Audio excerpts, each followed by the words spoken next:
तो जैसा कि हमने लास्ट क्लास में एक बार को अपना introduction to strategy cost management chapter number 1 में पर्टिकुलर कुछ टॉपिक कवर करते, इसमें से आपका traditional cost management, limitation traditional cost management, difference between traditional cost management and strategy cost management, strategy cost management plus आपका component of strategy cost management हमने देखा था। Component of strategy cost management आपका सबसे ज़्यादा इंपॉर्टेंट पार्ट है। Component of strategy cost management में students को एक गलती आई है, मेरे दोस्तों को एक गलती आई है, तो वो गलती के बारे में एक बता देता हूँ। गलती क्या है, एक डाउट आया है, उस डाउट के बारे में बता देता हूँ, और बाकी भी कुछ क्वेरीज आई हैं, उन क्वेरीज के ऊपर भी बता देता हूँ। तो how to prepare note for this subject. सबसे पहले मैं नोट्स का बताता हूँ। नोट्स का आपको क्या करना है, आपको लाइन टू लाइन नहीं लिखना है। बुक में ऐसा जो लिखा हुआ है उसमें से लाइन टू लाइन नहीं लिखना है। आपको क्या लिखना है, आपको जैसे कॉस्ट ड्राइवर एनालिसिस लिख रहे हो, कॉस्ट ड्राइवर एनालिसिस, तो आप कॉस्ट ड्राइवर एनालिसिस में आप क्या लिखोगे, आप लिखोगे कि उसका एक तो स्ट्रक्चरल कॉस्ट ड्राइवर एनालिसिस है,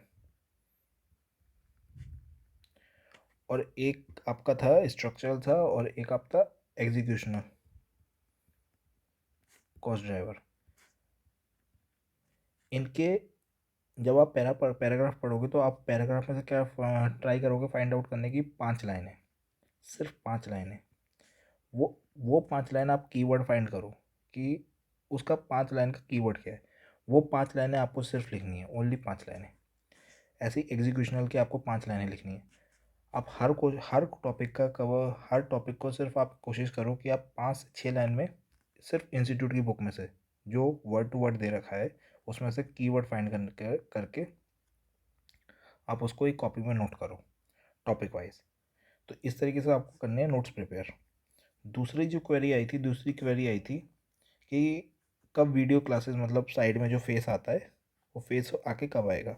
वो भी फेस आके जल्दी आएगा, लगभग 7 या 8 क्लासेस बाद वो भी चालू हो जाएगा। थर्ड क्वेरी आई थी कि स्पीड के लिए देखो, मेरे लिए अभी सब कुछ नया है और मैं भी उस स्पीड पे काम कर रहा हूँ, और धीरे धीरे आपके पास एक ऑप्शन है, सबसे बढ़िया है यूट्यूब पे ऑप्शन, कि आप किसी भी क्लास को या तो 1 पे ही चला सकते हैं, या 1.25 पे, या फिर 1.5 पे, या 1.75 पे, और आपको स्पीड अगर आपको और ज़्यादा लगती है तो आप 2 पे भी चला सकते हैं। तो स्पीड की आप कंट्रोल में है, आप स्पीड को आप कंट्रोल का बटन दबा के आप अपने अकॉर्डिंग सेट कर सकते हैं। एक डाउट आया था लास्ट की क्लास में, एक डाउट आया था। क्या डाउट आया था कि एक हमने टॉपिक पढ़ा था इकोनॉमीज ऑफ स्केल, एक हमने टॉपिक पढ़ा था learning curve.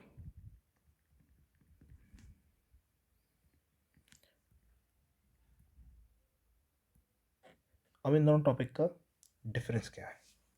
Economies of scale में भी डाउट आया था और लर्निंग कर्व का भी डाउट आया था। स्केल मतलब एक लेवल है।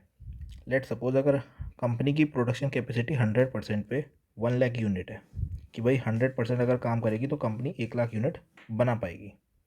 बट कंपनी क्या कर रही है, वो 50% यूनिट पे, 50% लेवल पे काम कर रही है, 50% स्केल पे काम कर रही है। इट मीन्स वो 50,000 यूनिट बना रही है। अब 50,000 यूनिट बना रही है तो उसका फिक्स कॉस्ट का खर्चा है, लाइक सपोज कोई भी फिक्स कॉस्ट का खर्चा हो सकता है, जैसे लाइक रेंट वगैरह का कोई भी खर्चा हो सकता है। फिक्स कॉस्ट का खर्चा है 2 लाख रुपये। अब वो 2 लाख जो खर्चा बटेगा वो 50,000 में बट जाएगा पर यूनिट। तो पर यूनिट हमारी कॉस्ट आ गई 4 रुपये पर यूनिट। 4 रुपये पर यूनिट हमारी कॉस्ट आ गई। अब जैसे जैसे इकोनॉमीज ऑफ स्केल का मतलब होता है, जैसे जैसे आपकी नंबर ऑफ यूनिट बढ़ेगी आपकी फिक्स कॉस्ट पर यूनिट घटती जाएगी, फिक्स कॉस्ट पर यूनिट घटती जाएगी। अब जैसे कि देखो, ये 50% से ऊपर जाएगा, 60% पे गया, और ऊपर गया 70 पे गया, लास्ट में क्या होगा, ये पहुंच जाएगा 100% पे। तो 100% में हम टोटल यूनिट्स कितनी बना लेंगे, हम अपनी 100% पे टोटल यूनिट बना लेंगे, 1 लाख, 1 लाख यूनिट हम बना लेंगे। तो 1 लाख यूनिट का हमारा पर यूनिट हमारी कॉस्ट कितनी आ गई, 2 रुपये पर यूनिट। तो हमने क्या करा, अपनी जैसे जैसे अपने स्केल को बढ़ाया, हमारा क्या बेनिफिट हुआ, हमको इकोनॉमीज ऑफ स्केल का बेनिफिट हुआ। हमारी जैसे जैसे लेवल ऑफ प्रोडक्शन को बढ़ा, वैसे वैसे हमारे पर यूनिट फिक्स कॉस्ट कम होती गई। तो ये हमको इकोनॉमीज ऑफ स्केल का बेनिफिट मिलता है। लर्निंग कर्व का क्या कॉन्सेप्ट है? लर्निंग कर्व है कि आपको एक्स यूनिट बनाने के लिए फर्स्ट टाइम में आपको एक्स यूनिट बनाने के लिए, एक सेकेंड वेट, एक्स यूनिट को बनाने के लिए आपको फर्स्ट टाइम में 2 घंटे लग रहे हैं। तो आपको एक्स यूनिट को सेकेंड टाइम में बनाने के लिए कितना घंटे लगेंगे? 2 घंटे? नहीं, आपके पास लगेगा material plus labour plus overhead plus first unit का एक्सपीरियंस। तो आपने जो फर्स्ट यूनिट में, आप जब फर्स्ट टाइम किसी भी सब्जेक्ट को पढ़ते हो, किसी भी चैप्टर को पढ़ते हो, तो फर्स्ट टाइम में जो आपको टाइम लगता है, क्या वो सेकेंड रिवीजन में भी क्या उतना टाइम लगता है? नहीं। तो हमारे पास फर्स्ट टाइम का एक्सपीरियंस होता है। तो ये लर्निंग कर्व का है कि आप जब जैसे जैसे चीज़ों को लर्न करते जाते हो, आपका कर्व क्या होता है, आपका कर्व बैंड होना चालू हो जाता है, ओके। तो ये इकोनॉमीज ऑफ स्केल और लर्निंग कर्व में ये 2 डिफरेंस थे। नाउ आज हम मूव करते हैं अपने टॉपिक्स पे। आज के टॉपिक हमारे रहेंगे strategic framework for value chain analysis और superior performance and competitive advantage. ये दोनों टॉपिक ना 5 स्टार टॉपिक है। चैप्टर नंबर 1 में ये दोनों 5 स्टार टॉपिक है। क्यों 5 स्टार है मैं बताता हूँ, जब आप पढ़ोगे तभी पता चल जाएगा। पहला टॉपिक है हमारा strategic framework for value chain analysis, जिसमें हमारे 3 टॉपिक हैं, इंडस्ट्री का structure analysis, core competency analysis और सेगमेंटेशन एनालिसिस। दूसरा है हमारा superior performance and competitive advantage, जिसमें हमारा आएगा कॉस्ट लीडरशिप और डिफरेंशिएशन स्ट्रेटजी। आज मैं कोशिश करूँगा कि मैं अपनी स्पीड को मेंटेन करके चलूँ, और स्पीड क्या अपनी जितनी जल्दी से जल्दी हम कॉन्सेप्ट को कवर करके और क्लास को भी जितना जल्दी से जल्दी करेंगे, उतना हमको आगे बेनिफिट मिलेगा क्वेश्चंस को अच्छे से करने में। नाउ एक बार हम पूरा उस पर आ जाते हैं, अपनी बुक पे आ जाते हैं। Strategic framework for value chain analysis क्या है? देखो, आप जब वैल्यू चेन एनालिसिस हमने कर लिया कि वैल्यू चेन एनालिसिस का मतलब हो गया कि जो हमारी वैल्यू एडेड एक्टिविटीज़ है हमको अपने पास रखने का है, और जो नॉन वैल्यू एडेड एक्टिविटीज़ है उनको एलिमिनेट करके बाहर फेंकने का है। अब इसका एक फ्रेमवर्क दे रखा है कि आप वैल्यू चेन एनालिसिस तो करोगे, कंपनी ने बोल दिया कि भाई वैल्यू चेन एनालिसिस करना है, पर वैल्यू चेन एनालिसिस करने के लिए कुछ तो चाहिए होगा, जैसे खाना बनाने के लिए कुछ सामान चाहिए होता है, रिसोर्सेज चाहिए होते हैं, वैसे ही वैल्यू चेन एनालिसिस को करने के लिए कुछ इन्फॉर्मेशन चाहिए होगा, कुछ पैरामीटर चाहिए होगा, कुछ डेटा चाहिए होगा। तो वो डेटा कहाँ से आएगा, वो डेटा कब आएगा, वो डेटा कौन ला के देगा? एक फ्रेमवर्क है कि जिसके जिसके तहत वैल्यू चेन एनालिसिस होगा। वैल्यू स्ट्रेटेजिक फ्रेमवर्क में 3 हमारे पार्ट आते हैं। इंडस्ट्री का स्ट्रक्चर एनालिसिस क्या है, जिस इंडस्ट्री में आप काम कर रहे हो उसका उसका भी तो आपको एनालिसिस करना पड़ेगा ना। कोर कॉम्पिटेंसीज क्या है, यानी कि आपकी कुछ यूनिक यूनिक यूनिक चीज़ जो है आपकी, उसका भी एनालिसिस। और सेगमेंटेशन एनालिसिस, हो गया कि आप किसी भी एक पर्टिकुलर प्रोडक्ट में डील कर रहे हैं। वो प्रोडक्ट सिर्फ ऐसा तो नहीं है कि सिर्फ एक्स मटेरियल का बना होगा, उसमें कुछ छोटा छोटा मटेरियल भी लगा होगा। लेट सपोज अगर कार बन रही है तो कार में टायर भी है, कार में शीशा भी है, कार में मेटल भी है, कार में वायरिंग भी है, कार में बहुत सारी चीज़ें। तो आपको सेगमेंट एनालिसिस करना पड़ेगा। सेगमेंट एनालिसिस बोले तो कि आपको यही पता चलेगा कि आप उस सेगमेंट में जो जो पर्टिकुलर आप यूनिट पकड़ रहे हैं या यूनिट आप ले रहे हैं, उसमें आप कहाँ पे कॉम्पिटिटिव एडवांटेज ले सकते हैं, कहाँ पे आपके लिए डिसएडवांटेज है। तो हम लाइन वाइज इंडस्ट्री का स्ट्रक्चर भी देखेंगे, कोर कॉम्पिटेंसीज भी देखेंगे अपनी, और सेगमेंट एनालिसिस देखेंगे। एक बार हम पूरे पेज पे आ जाते हैं।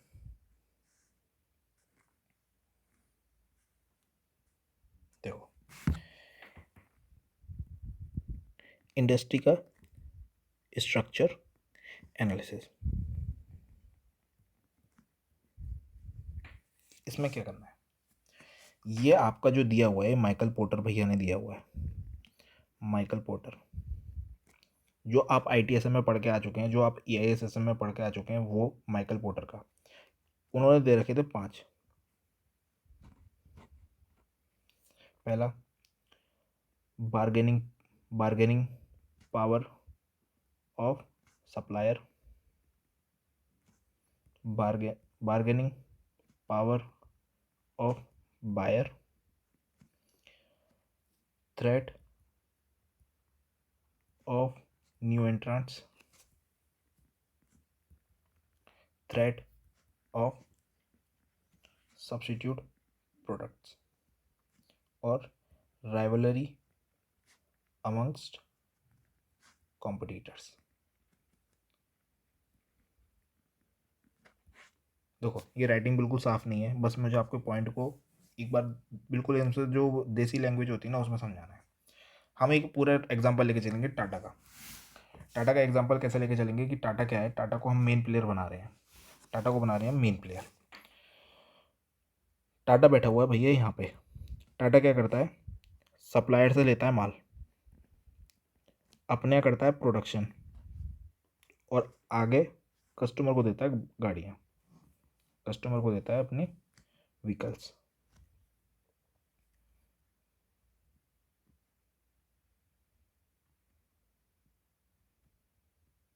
अपने आगे व्हीकल्स देता है, यहाँ पे पर्टिकुलर ABC पार्ट लेता है। अब टाटा को साथ साथ में क्या करना पड़ता है, टाटा को ये काम तो करना पड़ता है। अगर ज़िंदगी में टाटा के सिर्फ ये 2 काम हुए तो टाटा सबसे मस्त प्ले काम करेगा, लेकिन पर टाटा को दो दो जानवरों से भिड़ना पड़ता है, पहला और दूसरा। थ्रेट फ्रॉम सब्स्टिट्यूट प्रोडक्ट और threat from new entrants.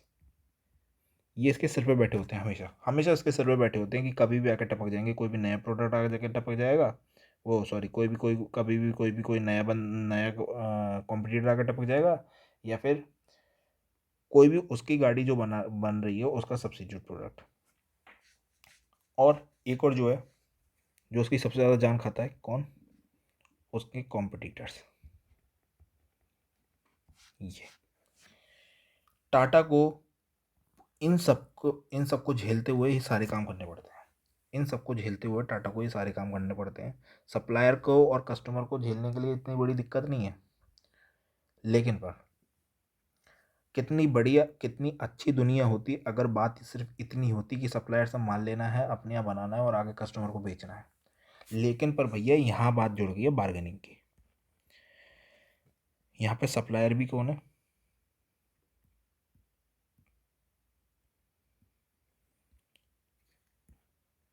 Supplier के आगे जुड़ गया बार्गेनिंग, और कस्टमर के आगे भी जुड़ गया बार्गेनिंग। दोनों कर रहे हैं बार्गेनिंग। क्यों कर रहे हैं बार्गेनिंग, क्या ऐसा रीज़न रहा होगा, वो कोई नेता है या कोई नवाब है जो बार्गेनिंग कर रहे हैं? हाँ जी, क्यों? या तो क्या है कि सप्लायर के पास कोई ऐसा रिसोर्स है जो किसी के पास नहीं है, बहुत ही स्केयर क्वांटिटी में है, तो सप्लायर क्या करेगा, वो उसके अनाप शनाप पैसे मांगेगा। वो बोलेगा कि भाई अगर 500 की भी चीज़ है, मैं उसके 5000 भी मांगूंगा ना तो तुमको देना पड़ेगा। क्यों? क्योंकि मार्केट में रिसोर्सेज हैं कम। एक अभी चिप सेट जो बन रहा है, अभी जो लेटेस्ट जो शॉर्टेज चल रही है पूरे इंडिया में व्हीकल्स की, जिसके वजह से 1 साल 2 साल पीरियड का डिले हो रहा है। क्यों हो रहा है? एक आती है सेमीकंडक्टर चिप, उसकी है शॉर्टेज। तो बताओ इसमें घाटा किसको है? इसमें घाटा है टाटा को। क्यों? क्योंकि सप्लायर अभी क्या है, सप्लायर अभी हाई बार्गेनिंग पावर में है। वो बोलेगा मेरे पास 5 चिप हैं, आपको लेनी है लो, नहीं तो मेरे पास लेने के लिए महिंद्रा एंड महिंद्रा है, मेरे पास मारुति है, मेरे पास किया है, मेरे पास ह्यूंडई है, आपको लेनी है लो मत लो। रिसोर्सेज हैं लिमिटेड, रिसोर्सेज क्या हो गए लिमिटेड, या फिर मार्केट में सिर्फ बहुत ही लिमिटेड सप्लायर है। तो बार्गेनिंग पावर और सप्लायर क्या हो जाएगी, बढ़ जाएगी। कि भाई सप्लायर बार्गेन कर सकता है अच्छे से कि भाई मेरे पास 500 का सामान है, भले ही चाहे 500 का है, मैं इसको 5,000 का दूंगा, आपको लेना है लो मत लो। यानी कि बार्गेनिंग पावर सप्लायर की यहाँ ज़्यादा है। इससे क्या होगा, टाटा की प्रॉफिटेबिलिटी पे क्या होगा, टाटा की प्रॉफिटेबिलिटी रिड्यूस होगी। जब बार्गेनिंग पावर और सप्लायर हाई होगी तो टाटा की प्रॉफिटेबिलिटी रिड्यूस होगी। क्यों रिड्यूस होगी?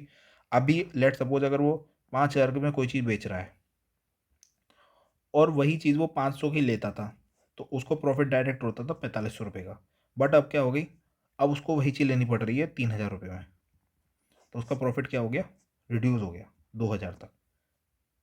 समझ लो, 2500 रुपये का प्रॉफिट हो गया रिड्यूस, तो प्रॉफिटेबिलिटी ऑफ टाटा रिड्यूस हो जाएगी। अब सेम चीज़ क्या होगी, सेम होगी कस्टमर के साथ। टाटा कोई ऐसा प्रोडक्ट बेच रहा है जिसका मार्केट में ना तो कोई एग्जिस्टेंस रहा, ना ही कोई बात रही, या फिर बहुत ज़्यादा स्टिफ कंपटीशन है, या फिर प्रोडक्ट क्या है, बहुत ज़्यादा आउटडेटेड। अब क्या है कि भाई या तो मार्केट में क्या हुआ, वो एक कोई सिर्फ एक ही व्हीकल परचेज करने के लिए नहीं आ रहा, वो आ रहा है 500 व्हीकल परचेज करने के लिए, यानी कि कोई बड़ा कस्टमर है। अब भाई कोई छोटा मोटा एक कस्टमर आएगा सिर्फ ऐसे ही घूमने की, भाई क्या कहते हैं, मुझे फ़ोटो खिंचवाने, मुझे फ़ोटो खींचनी है, या फिर मुझे बस गाड़ी दिखा दो, ये दिखा दो, आप उसको भाव दोगे, नहीं दोगे ना, आप उसको भाव नहीं दोगे, बिल्कुल नहीं दोगे। लेकिन पर कोई बंदा ऐसा आ गया कि जो लेके आ गया कि मुझे 500 गाड़ी खरीदनी है, मुझे 500 एक पर्टिकुलर मॉडल की गाड़ी खरीदनी है, या फिर बायर बिल्कुल कॉन्सेंट्रेटेड है, बायर बिल्कुल ही अपने आप में बना हुआ है कि नहीं जी नहीं, मैं तो डिस्काउंट लेके ही जाऊंगा, ये करके जाऊंगा, तो आपको क्या कर, बायर वहाँ पे क्या हो गया, अपनी बार्गेनिंग पावर बायर की हाई हो गई। तो बायर की बार्गेनिंग पावर क्या हाई होगी, तो इससे क्या होगा, सेल प्राइस होगा रिड्यूस, कॉस्ट लिमिटेड, कॉस्ट वही रही, सेल प्राइस हो गया रिड्यूस, तो प्रॉफिटेबिलिटी क्या होगी, रिड्यूस, प्रॉफिटेबिलिटी रिड्यूस होगी। जहाँ जहाँ पे प्रॉफिटेबिलिटी रिड्यूस होने की बात आ गई, हमने क्या देखा था कि जब हम ट्रेडिशनल कॉस्ट मैनेजमेंट में क्या करते थे कि भाई हमारी कॉस्ट लग रही है, लास्ट में आकर हम वेरिएंस एनालिसिस कर लेते थे, और अब हम क्या देख रहे हैं कि भाई हमारी परफॉर्मेंस भी बढ़िया हो जाए, हम डिसीजन मेकिंग भी बना लें और कॉस्ट मैनेजमेंट टेक्निक भी लगा दें, स्ट्रेटजी भी बना लें, जिससे कि हमारी प्रॉफिटेबिलिटी राइज हो जाए। अब जहाँ जहाँ हमारी प्रॉफिटेबिलिटी गिरेगी, वहाँ वहाँ हमको क्या करना पड़ेगा, वैल्यू चेन एनालिसिस। हमको वैल्यू चेन एनालिसिस इसमें क्या करना पड़ेगा, सप्लायर की तरफ से, कि भाई एनालाइज करो कि क्या पता सप्लायर सच में जो चीज़ें कर रहा है वो एक्चुअल में है भी या नहीं है, या फिर हम इतनी मगजमारी कर रहे हैं कि भाई सप्लायर से बार बार बार्गेन कर रहे हैं कि भाई एक्स इस प्रोडक्ट पे इतना कम कर दो, इतना कर दो, इतना कर दो, इतना कर दो, और वो प्रोडक्ट हमारे लिए नॉन वैल्यू एडेड है, वो प्रोडक्ट हमको इतना फ़ायदा भी नहीं देता। तो उसमें हम जितने भी अपने रिसोर्सेज लगा रहे हैं, जितने भी सब कुछ कर रहे हैं, वो हमारे क्या हो गए, वेस्ट। सेम ऐसे कस्टमर के साथ, कोई कस्टमर आता है सिर्फ भाई कि कोई कस्टमर आ रहा है कि मुझे ना सिर्फ कार देखनी है, या फिर एक कस्टमर आ रहा है जो सच में अपने साथ वो लेके आ रहा है एक पैसे का थैला, कि भाई मुझे कार परचेज ही करनी है, तो आप क्या करोगे, उसको ज़्यादा फोकस करोगे, और जो बिल्कुल घूमने आ रहा है आप उस पर भी फोकस करोगे। कस्टमर कस्टमर होता है, लेकिन पर वो आपके लिए नॉन वैल्यू एडेड है। आप ये एनालिसिस करोगे, bargaining power of customer high होगी। आप कस्टमर से कस्टमर बार्गेन कर रहा है, आप उस पर अपने रिसोर्सेज लगा रहे हो कि शायद ये कस्टमर को हम एक्सप्लॉइट कर लें, काश ये कस्टमर हमारा कस्टमर एक्चुअल में कस्टमर बन जाए, तो आप क्या करोगे, अपने रिसोर्सेज लगाओगे, लेकिन फिर वो आपके लिए नॉन वैल्यू एडेड है। सेम ऐसे ही सप्लायर के केस में। अब इन दोनों के ऊपर बैठे हुए हैं कि एक सब्सिट्यूट प्रोडक्ट, टाटा की पर्टिकुलर एक मॉडल है, किसी भी एक मॉडल को ले लेते हैं, लेट सपोज उनका एक मॉडल है एल्ट्रोस। एल्ट्रोस मॉडल में क्या हुआ कि एल्ट्रोस मॉडल्स इंडिया में बिक रहा है, अब उसके सब्सिट्यूट प्रोडक्ट भी बिक रहे हैं। एल्ट्रोस का सब्सिट्यूट प्रोडक्ट मारुति सुजुकी का बलेनो, महिंद्रा एंड महिंद्रा का XUV 300, XUV 300 नहीं बोलेंगे, महिंद्रा का इस सेगमेंट में नहीं है कोई, मारुति सुजुकी का बलेनो, ह्युंडई की i20 और टाटा की एल्ट्रोस, तीनों हो गए हमारे सब्सिट्यूट प्रोडक्ट। सिमिलर प्राइस पे हैं, सब कुछ है, बायर कभी भी इस प्रोडक्ट पे शिफ्ट हो जाएगा, कभी भी उस प्रोडक्ट पे शिफ्ट हो जाएगा। तो आपको एक खतरा है, आपको खतरा है। आप एनालाइज करोगे कि जो आपका प्रोडक्ट है, टाटा एनालाइज करेगा कि एल्ट्रोज उसका प्रोडक्ट है कि वो हाई वैल्यू एडिड कोई उसकी सेल क्या हमारे उसमें वैल्यू ऐड कर रही है, क्या हाई वैल्यू ऐड कर रही है। अगर वो हाई वैल्यू ऐड कर रही है तो उस पर अपने रिसोर्सेज भी लगाएगा, सब कुछ करेगा, अपने प्रोडक्ट को बचाएगा और आगे तक लेके जाएगा, कॉम्पिटिशन में लड़ेगा।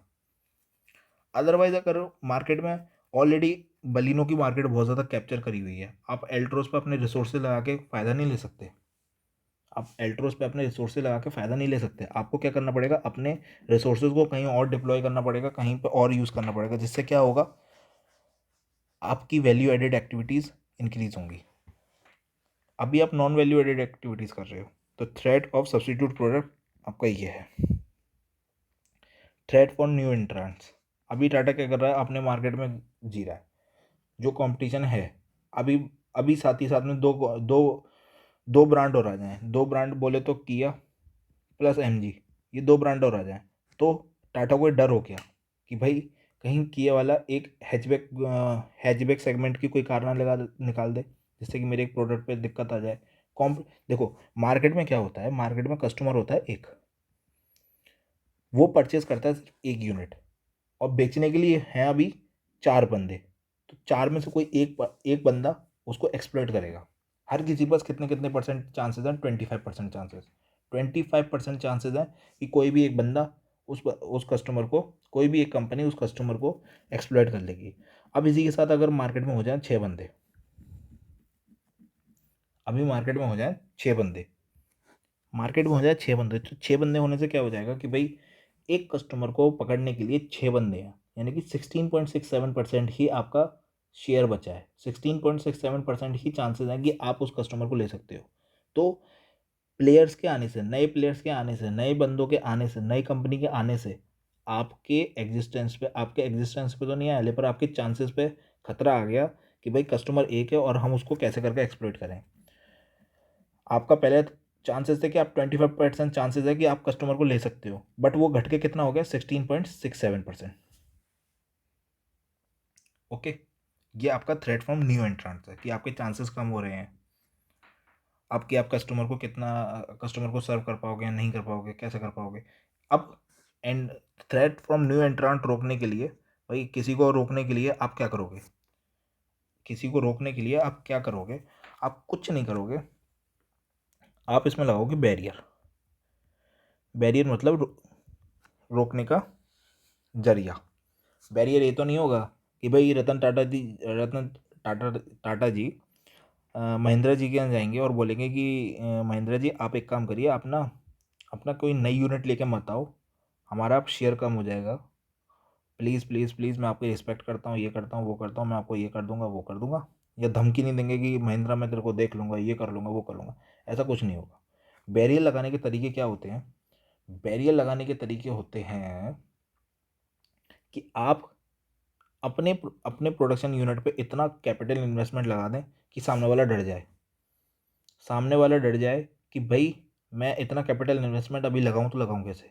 या फिर कोई ऐसी टेक्नोलॉजी फैक्टर ले आओ कि भाई सामने वाला सोचने पे लग जाए कम से कम 5 साल मुझे लगेंगे इस टेक्नोलॉजी को अपने पास लाने में। या फिर आप क्या करो, किसी चीज़ को पेटेंट करा लो, लीगल फैक्टर लगा दो, और भी तरीके हैं बैरियर लगाने के। तो सामने वाला नया बंदा क्या होगा, वो एकदम से रुक जाएगा कि भाई मेरे सामने ना ये बैरियर हैं, इनको क्रॉस करूंगा तब मुझे नई चीज़ मिलेगी। तो ये बैरियर है। फोर्थ है हमारा कॉम्पिटिटर्स। कॉम्पिटिटर्स आपके हमेशा से कॉम्पिटिटर्स आपके हमेशा से आपको दिक्कत करते हैं। क्यों? क्योंकि कॉम्पिटिटर्स का अभी मैंने यहाँ पे एग्जांपल दिया था कि भाई एक ही कस्टमर है, हर बंदे चाहता है कि वो कस्टमर एक्स के पास जाए, वाई के पास जाए, जेड के पास जाए, ए के पास जाए, बी के पास जाए, सी के पास जाए। कट थ्रोट मतलब गले तक का कंपटीशन। गले तक का कंपटीशन इतना होता है कि कोई भी कस्टमर को पाने के लिए कुछ भी कर सकता है, कोई ऑफर दे देता है, कोई कुछ भी कर देता है। तो कंपटीशन आपको हमेशा आप अपनी एक्टिविटीज जो भी कर रहे हो, आप ये फाइंड आउट करो कि आप कॉम्पिटिटर्स पे जितना फोकस कर रहे हो, क्या फ़ायदा है इतना फोकस देना, क्या वैल्यू एडेड है। अगर वैल्यू एडेड है तो दीजिए, अगर वैल्यू एडेड नहीं है तो इतना ध्यान मत दीजिए, आप अपने उन रिसोर्सेज को कहीं और शिफ्ट करिए। तो आप जिस इंडस्ट्री में काम कर रहे हो ना, आपको उसका एनालिसिस करना पड़ेगा। वैल्यू चेन एनालिसिस करने के लिए आप जिस इंडस्ट्री में काम कर रहे हो उसका एनालिसिस करना पड़ेगा कि आप वहाँ उस पूरी इंडस्ट्री में जो एक्टिविटीज़ कर रहे हो, उस इंडस्ट्री में कौन सी एक्टिविटीज़ वैल्यू एडेड है और कौन सी एक्टिविटी वैल्यू एडेड नहीं है, उसके बेसिस पे आप डिसीजन लोगे। अब एक बार हम पूरा इसका ले लेते हैं टॉपिक का overview.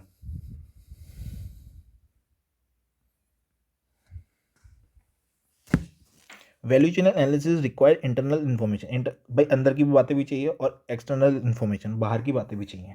The value chain analysis require strategic framework for organising valid information. The following three are generally accepted strategic framework for value chain analysis. पहला इंडस्ट्री का स्ट्रक्चर एनालिसिस, दूसरा कोर कॉम्पिटेंसी एनालिसिस और तीसरा segment का analysis. Michael porter भैया ने क्या करा है, 5 पोर्टर फोर्सेस दिए हैं। Industry might not yield high profit just because the industry is large और ग्रोइंग। लार्ज और ग्रोइंग है, इंडस्ट्री बहुत बड़ी है और बहुत ज़्यादा ग्रोइंग है, तो इंडस्ट्री इनिशियल स्टेज पे प्रॉफिट नहीं देगी। The 5 forces suggested by Porter play an important role in determining profit potential of the firm. इन पांच फैक्टर से आपकी फर्म का पोटेंशियल पता चल जाएगा कि आप कितना प्रॉफिट कमा सकते हो। Michael Porter developed a 5-factor model ways of organization information about an industry structure to evaluate its potential attractiveness. Factors which influence profitability are bargaining power of supplier, bargaining power of buyer, threat of new entrants, threat of substitute product, rivalry amongst existing competitors. अब एक एक करके पढ़ते हैं। Bargaining power of buyer, the bargaining power of buyer generally determines the ability of buyer to push down the price. Push down the price का मतलब price को कम करा लिया, यानी सेल प्राइस का हमने बात करी थी ना कि सेल प्राइस को नीचे गिरा दिया। सेल प्राइस को नीचे गिराने के बाद तो आपको आपका प्रॉफिट क्या हो जाएगा, कम हो जाएगा।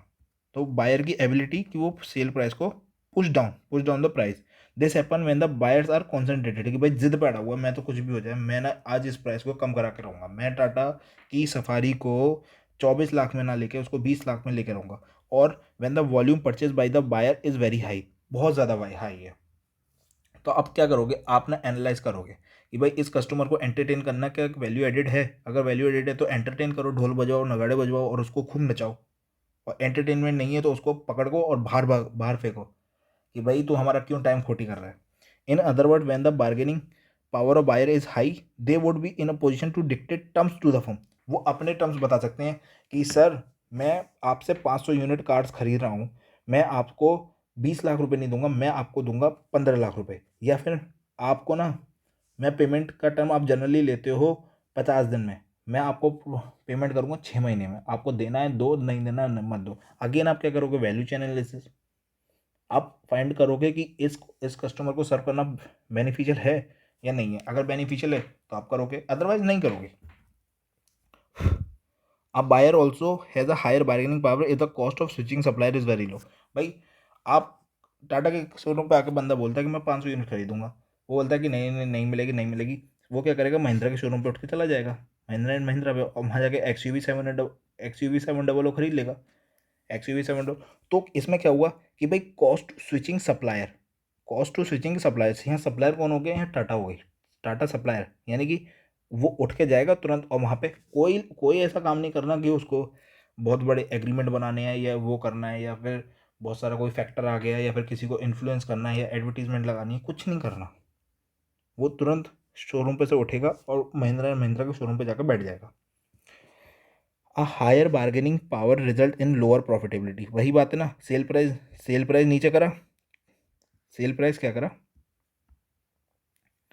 सेल प्राइस करा नीचे, और कॉस्ट हमारी रही है फिक्स, कॉस्ट है हमारी फिक्स। तो हमारी क्या हुआ, सेल प्राइस जितना नीचे होता जाएगा हमारी प्रॉफिटेबिलिटी क्या हो जाएगी, lower profitability. Large companies have a high bargaining power when they buy from a small supplier. भाई जो लार्ज कंपनीज होती हैं, टाटा जो है, टाटा बहुत टाटा भी, टाटा अगर किसी को सप्लाई करती है तो वो उसका सप्लायर है, बट टाटा किसी से बाई भी तो करती है ना, टाटा किसी से बाई भी करती है ना। तो टाटा जो बड़े बड़े प्लेयर से बाई करती होगी उनको तो एंटरटेन करती होगी, जो छोटे मोटे प्लेयर से बाई करती है ना उसको किसी को घास नहीं डालती होगी। क्यों, अरे भाई तेरे को देना है दे, तेरे को इतने प्राइस पे देना है, मैं जितने पे मांग रहा हूँ उतने पे दे रहा है तो दे, नहीं दे रहा है तो भाई सामने वाला देने को तैयार है, सामने वाला देने को तैयार है। तो कंपनीज के पास, large company have a high bargaining power when they buy from a small supplier. जब वो, वही है ना कि बड़ा हमेशा छोटे को दबा देता है, बस बात खत्म। Bargaining of power of supplier, bargaining power of supplier कैसे होगी कि भाई सप्लायर जब इस पोजीशन में कि या तो मार्केट में मटेरियल ही कम है या फिर उसकी मोनोपोली है, तब bargaining power of supplier relatively higher when the input is important to buying from the firm और when they are very few supplier of the input. भाई टाटा को जेके टायर से टायर खरीदना बहुत ज़्यादा इंपॉर्टेंट है, तो जेके टायर अगर कल को 5,000 का टायर अगर 10,000 में भी बेचेगा तो वो खरीदेगा। क्यों, क्योंकि इंपॉर्टेंट है to buying, to buying firm, the input is important to buying the firm. और जब उसमें फ्यू सप्लायर्स हैं कि भाई 4-5 बंदे, ये MRF है, जेके टायर है, अपोलो है, सीएट है, तो ये 4-5 बंदे ही हैं भाई, फ्यू सप्लायर्स हैं, उनकी मोनोपोली है, 4 बंदे में बैठ के मिल के अपना प्राइस डिसाइड करा और आगे बढ़ गए। The supplier could also dictate terms if the input is supplied is not replaceable or when an alternate input is not available. Tyre वाला भी बोल सकता है कि भाई 5 महीने में पेमेंट करते हो ना आप जनरली, आप एक काम करो 2 महीने के अंदर पेमेंट करो, खरीदना है खरीदो, नहीं करना है मत खरीदो। अब यहाँ पे माइक्रोसॉफ्ट का एग्जांपल दे दिया कि भाई Microsoft dominate the operating system business of computer and laptops and can dictate terms to its buyer as a buyer do not have multiple option to choose from. The profitability of company shrink if the supplier have a higher bargaining power. पहला Microsoft का example क्या है कि भाई del का laptop हो, चाहे HP का हो, चाहे एसएस का हो, चाहे आपका लेनोवो का हो, किसी का भी हो, सब में माइक्रोसॉफ्ट की विंडो है। कोई बंदा ये बोल सकता है कि क्या कहते हैं कि हे माइक्रोसॉफ्ट, अगर तूने मेरे को अगर विंडो नहीं दी तो मैं एबीसी की विंडो ले लूँगा। वो बोलेगा अबे जाना, तेरे जैसे लाखों आए, अगर तेरे को लेना है तो ले, क्योंकि एबीसी नाम का कोई है ही नहीं। माइक्रोसॉफ्ट क्या हुआ, high supplier bargaining power of supplier Microsoft की बढ़ गई। क्यों? क्योंकि बस एक ही बंदा है। अब भाई डेल को चाहे एचपी को चाहे सबको खरीदना पड़ेगा, चाहे वो 1,000 में बेचे चाहे 10,000 का बेचे। अब जब वो अपने इस पोजीशन में है तो वो कुछ भी टर्म्स डाल सकता है कि भाई 5 महीने में पेमेंट नहीं करेगा, अब तू मुझे करेगा 2 महीने में पेमेंट या 1 महीने में पेमेंट। और इस सब चीज़ के करने से ना जो बायर होता है ना, बायर जैसे टाटा हो गया, डेल हो गया, एचपी हो गया, इन सब की प्रॉफिटेबिलिटी हो जाएगी रिड्यूस। हमने इसमें देखा था ना कि प्रॉफिटेबिलिटी कैसे रिड्यूस होती है कि भाई बार्गेनिंग पावर जब हाई होती है तो प्रॉफिटेबिलिटी हो जाती है रिड्यूस। बार्गेनिंग पावर सप्लायर की हाई है तो प्रॉफिटेबिलिटी हो जाती है रिड्यूस। क्यों? क्योंकि वो कितने भी प्रोडक्ट में बेच सकता है, आपकी सेलिंग प्राइस तो फिक्स है, आपकी कॉस्ट बढ़ जाती है, कॉस्ट बढ़ जाती है तो इट मीन्स आपका प्रॉफिट गिर जाता है। तीसरा है आपका थ्रेट ऑफ सब्सटीट्यूट प्रोडक्ट और सर्विस। वही बात, एल्ट्रोस का सब्सटीट्यूट प्रोडक्ट बलिनो और i20। When multiple and close substitute are available in the market for a particular product, किसी भी प्रोडक्ट के लिए अगर उसका सब्सटीट्यूट प्रोडक्ट अवेलेबल है, customer are likely to switch supplier easily. Customer बहुत जल्दी स्विच कर सकता है। भाई आपके पास अल्ट्रोज नहीं है या बहुत ज़्यादा महंगी है, अभी मैं जाकर आपको बलिनो लेके दिखाता हूँ। A firm in such case must resort to competitive price to retain its customer. Competitive price रखना पड़ेगा इसमें ताकि वो कस्टमर को रिटेन कर सको। When few substitute exist for a product, consumer are willing to pay a potentially high prices. अब let suppose market में क्या है ना, सिर्फ दो ही बंदे एक ऐसी गाड़ी को बनाते हैं कि वो कुछ भी प्राइस चार्ज करे ना कस्टमर पे करेगा। ऐसे दो बंदे कौन है? पहला टोयोटा की इनोवा क्रिस्टा और दूसरा मारुति सुजुकी अर्टिगा और एक्सेल 6। ये दो ही बंदे ऐसे हैं जो एमपीवी सेगमेंट की गाड़ियाँ बनाते हैं। अब ये लोग अगर प्राइस कुछ भी चार्ज करें ना कस्टमर पे करेगा। Customer are willing to pay a potentially high prices. क्यों? क्योंकि मार्केट में क्या है, व्हेन फ्यू बहुत ही कम substitute exist for a product, if close substitute for a product exist then there is a limit to what price are customer willing to pay. अगर बिल्कुल क्लोज सब्सटीट्यूट एग्जिस्ट करता है, एल्ट्रोज का क्लोज सब्सटीट्यूट i20 बलिनो, तो there is a limit, एक limit होती है कि आप उस सब्सटीट्यूट प्रोडक्ट के क्या प्राइस चार्ज करें। अगर एल्ट्रोज 7 लाख में मिल रही है तो आप बलिनो को 10 लाख दे सकते हो? नहीं दे सकते। तो एक पर्टिकुलर लिमिट तक आप कॉम्पिटिशन को बढ़ा सकते हो। तो there is a limit to what price customer are willing to pay. The problem become severe if substitute are available at much cheaper price. ओहो, जियो वाला एग्जाम्पल। जियो ने क्या करा, सब्सटीट्यूट प्रोडक्ट एयरटेल चार्ज करता था 150 रुपीज़ में, 149 रुपीज़ में 1 GB for 28 days 4G का नेट। स्टार्टिंग में जियो आया, उसने बोला अबे हट, मैं तेरे को बताता हूँ मार्केट कैसे चलती है। जब मार्केट चलाई तो उसने सबसे पहले दिया 3 महीने फ्री, सबको बांटे कनेक्शन। अब जब लोगों को 4G की हो गई आदत, उसने फिर स्टार्टिंग में प्राइस चार्ज करे 399 में, आप लो 84 डेज और 2 GB इंटरनेट, ये वो सब कुछ, इसका सब्सक्रिप्शन उसका सब्सक्रिप्शन सब कुछ दिया मार्केट में। और एयरटेल की कमर तोड़ दी। एक तो पहले तोड़ दी फ्री में, फिर कर दिया लेस प्राइस में। तो दो जगह से एयरटेल की और बाकी लोगों की कमर तोड़ दी। कुछ तो बिल्कुल मैदान छोड़ के भाग गए और कुछ मैदान में डटे रहे, लेकिन पर उनकी हिम्मत नहीं हुई। तो threat of substitute product service, Airtel के लिए सबसे बड़ा सब्सटीट्यूट प्रोडक्ट, सबसे बड़ा थ्रेट क्या हो गया कि जियो का आना। Case of launch of Reliance Jio, a company should strive to build its brand and customer loyalty to thwart the threat of substitute. Thwart मतलब होता है प्रिवेंट करना, रोकना। थ्वाट मतलब होता है प्रिवेंट करना, रोकना। आप अपनी कस्टमर लॉयल्टी और ब्रांड को इतना ऊंचा ले जाओ, इतना ऊंचा ले जाओ कि कल को अगर कोई सब्सिट्यूट प्रोडक्ट आ भी जाए ना तो आपको घंटा फर्क ना पड़े। क्यों? एयरटेल के कुछ लॉयल कस्टमर हैं, एयरटेल की ब्रांड वैल्यू की वजह से वो उसमें रिटेन है। चाहे जियो कल को बिल्कुल फ्री चार्ज करे और एयरटेल चार्ज करे 2,000 रुपये पर मंथ, वो वहीं पे रहेंगे। तो आपको ना ऐसे लोगों से इस क्या कहते हैं, सब्सिट्यूट प्रोडक्ट से ना इसको कोई दिक्कत नहीं होती है, ऐसी चीज़ों को दिक्कत नहीं होती है। Substitute could be from within the industry और from a different industry. Same industry में हो सकता है और डिफरेंट इंडस्ट्री में हो सकता है। सेम इंडस्ट्री में कैसे हो सकता है कि भाई अभी आप पेपर इंडस्ट्री में काम कर रहे हो, पेपर इंडस्ट्री में काम कर रहे हो और अचानक से ई बुक आ जाए, पेपर इंडस्ट्री खत्म। अभी तक आपकी मैगजीन चलती थी, नोवेल चलती थी, किंडल के आने से इन सब का क्रेज हो गया खत्म। When more people switch to public transport as a train, the demand for the vehicles come down. जब ज़्यादा लोग मेट्रो को अपना as a public transport use करने लगेंगे तो demand for the vehicle down हो जाएगी। क्यों? कोई खरीदेगा ही नहीं, टाइम बचेगा, रिसोर्सेज बचेंगे, सब कुछ बचेगा। तो आपको ना वैल्यू चेन एनालिसिस में आपको ना एनालाइज करना पड़ेगा कि भाई आपको सच में थ्रेट ऑफ सब्स्टिट्यूट प्रोडक्ट और सर्विस है या नहीं है। क्या उस पर इतना मगजमारी करना वैल्यू एडेड है या नहीं है? अगर वैल्यू एडेड है तो आप करोगे, अदरवाइज नहीं करोगे।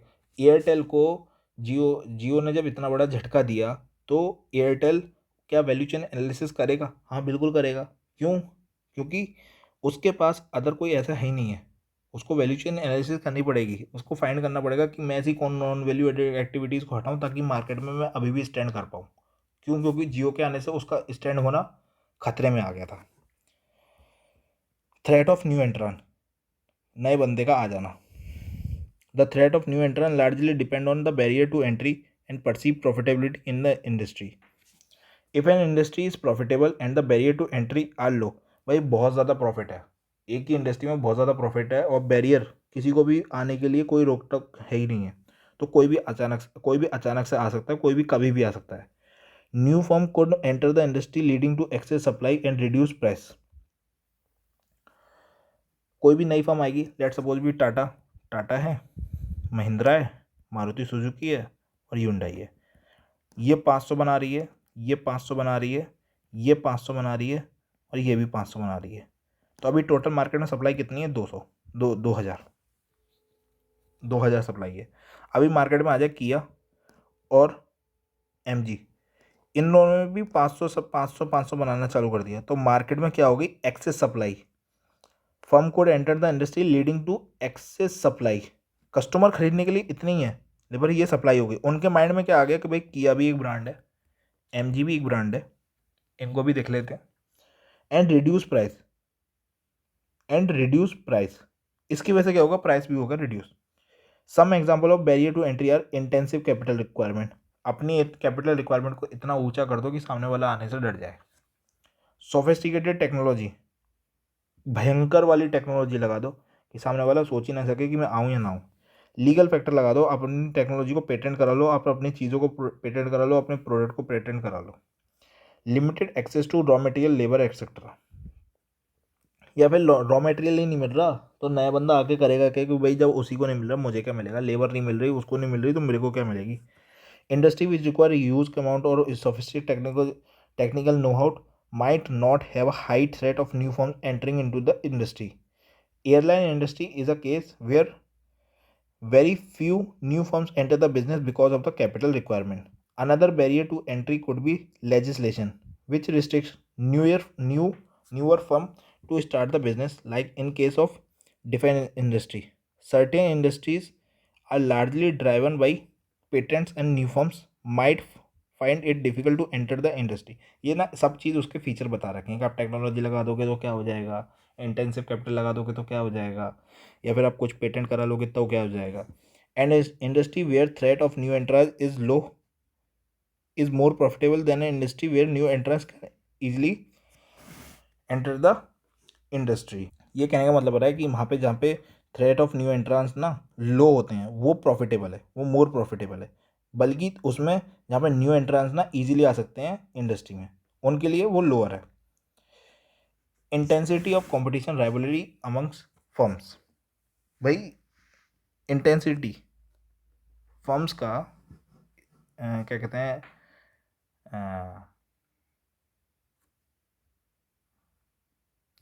फर्म के बीच में ना बहुत तगड़ा कंपटीशन है। अब तगड़ा कंपटीशन कैसे, एक बार देखते हैं। Some markets are more competitive, कुछ मार्केट ना बहुत ज़्यादा मोर कॉम्पिटिटिव है देन अदर्स, औरों के comparison. In highly competitive market industry firm resort to cut throat competition to win more customer. हमने यहाँ बताया था ना कि भाई कस्टमर इतना ही है, कस्टमर लिमिटेड ही है, उसको खाने के लिए एक्स भी तैयार है, वाई भी तैयार है, जेड भी तैयार है, ए भी तैयार है, बी भी तैयार है, सी भी तैयार है, सब लोग तैयार हैं, हर कोई तैयार है। तो यानी कि वो लोग कट थ्रोट कॉम्पिटिशन करते हैं to win more customer. The competitive rivalry is higher when an industry has a high number of firm. जब हाई नंबर ऑफ फर्म्स होंगी ना, हाई नंबर ऑफ फर्म्स होंगी, अभी मान के चलो अभी एक्स वाई जेड ही हो, सिर्फ एक्स वाई जेड हो, तो एक्स वाई जेड होने से क्या होगा, उन खतरा ही नहीं है। उनके पास कितना परसेंट शेयर होगा, उनके पास परसेंट 33% शेयर होगा, 33%, 33%, 33%। अभी आ जाए ए बी सी, उनका क्या हो जाएगा 16.67, 16.67, 16.67। उनका शेयर हो गया मार्केट में कम, कि कस्टमर को हम इतने परसेंट, हमारे पास चांसेस हैं कि हम कस्टमर को इन्फ्लुएंस कर सकते हैं और अपने प्रोडक्ट का कस्टमर बना सकते हैं। The the competitive rivalry is higher when industry has high number of firm. जितनी ज़्यादा नंबर ऑफ फर्म्स होंगी उतना कॉम्पिटिशन हाई होगा, higher number of firms, and is lower when there are few large players dominating the market, is lower when few large players dominating the market। और बहुत ही कम होगा ना जब गिनती के एक या दो बंदे ही ना पूरे मार्केट में डोमिनेट कर रहे होंगे, किसी को कोई फर्क नहीं पड़ेगा, महिंद्रा महिंद्रा टाटा मोटर्स से किसी को घंटा फर्क नहीं है, आप कुछ करो मत करो, उन लोगों को वो ना उस टाइम पे कंपटीशन कम होगा कि भाई टाटा पे नहीं जाएगा तो महिंद्रा पे जाएगा, महिंद्रा पे नहीं जाएगा तो टाटा पे जाएगा, कंपटीशन ही कम है। The intensity of competition is higher. Competition कब ज़्यादा होता है, जब व्हेन फर्म्स आर मोर और लेस इक्वल साइज। बहुत ज़्यादा फर्म्स होती हैं, ए बी है, बी बी है, सी बी है, एक्स बी है, वाई बी है, जेड बी है। Extra capacity exist in the market. Extra capacity कैसे है, अभी तक तो 2000 थी, अब बढ़ के क्या हो गई, अब बढ़ के हो गई ये पूरी 3000। तो भाई मार्केट में क्या है ना, पहले 2000 कस्टमर, 2000 गाड़ी खरीदने के लिए 2000 बंदे थे। अब क्या हुई कि सप्लाई होगी ज़्यादा और खरीदने वाले हैं कम, तो हर किसी में ना भेड़ चाल हो जाएगी कि भाई मेरे पास सिर्फ बेचने के लिए 2000 बंदे हैं। पहले पहले क्या होता था, 2000 बंदों को 2000 गाड़ी बेच सकते थे, आप आसानी थी, एक के पास एक होती थी। अब आपके पास 3000 प्रोडक्ट है मार्केट में, आपको खरीदने के लिए 2000 बंदे हैं, तो आप क्या करोगे भाई, मेरा प्रोडक्ट बिक जाए, मेरा प्रोडक्ट बिक जाए, मेरा प्रोडक्ट बिक जाए। तो इसमें क्या होगा, कंपटीशन हाई होगा, extra capacity exist in the market. Difficulty in differentiation in the product में डिफरेंशिएट ही नहीं कर पा रहे। प्रोडक्ट में डिफरेंशिएशन कैसे नहीं कर पाएंगे, मैं अभी आपको दिखाता हूँ एक एग्जांपल कि प्रोडक्ट में डिफरेंशिएशन कैसे नहीं कर पाएंगे। प्रोडक्ट में डिफरेंशिएशन बिल्कुल मतलब बिल्कुल एकदम से डिक्टो टू डिक्टो प्रोडक्ट है या फिर बिल्कुल ही सब्स्टिट्यूट प्रोडक्ट है, तो आपको डिफरेंशिएट नहीं कर पाओगे।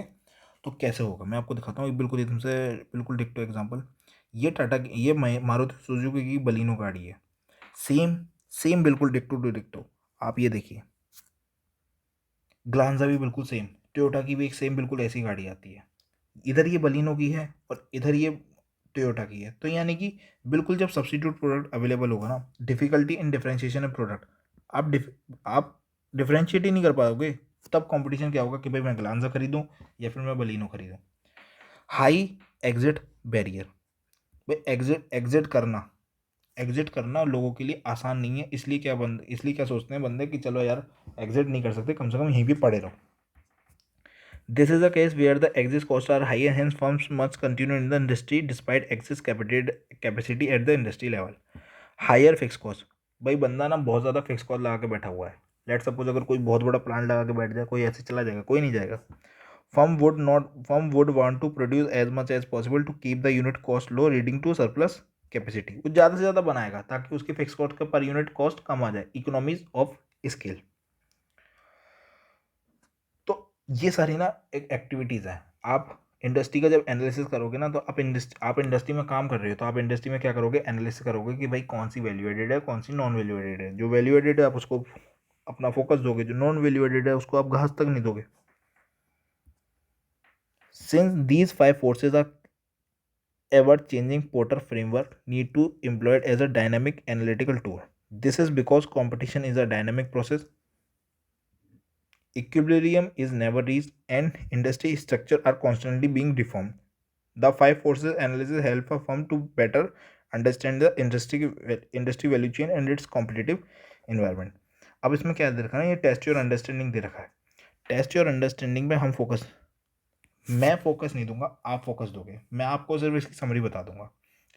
इसका क्या कह रहा है, ये कह रहा है कि आई एस आई टी मतलब होता है इंफॉर्मेशन सिस्टम और इंफॉर्मेशन टेक्नोलॉजी लगाने से कि हमारी पोर्टर की फाइव फोर्सेज जो हैं जिस पे हम एनालिसिस कर रहे हैं, bargaining power of supplier, bargaining power of customer, threat of new एंट्रेंट, threat of substitute, rivalry amongst competitors, तो क्या वो काउंटर हो पाएंगे, क्या वो ख़त्म हो पाएंगे कि अगर हम इंफॉर्मेशन सिस्टम और इंफॉर्मेशन टेक्नोलॉजी लगा दें? हाँ, हो जाएंगे. कि कैसे हो जाएंगे कि भाई राइवलरी अभी क्या कर रहा है, अभी बिल्कुल एकदम से स्टिफ कंपटीशन है, आप लोगों से इंफॉर्मेशन सिस्टम के थ्रू, आप इंफॉर्मेशन सिस्टम इंफॉर्मेशन टेक्नोलॉजी के थ्रू लोगों से अपना नेटवर्क बढ़ाओ, हो जाएगा.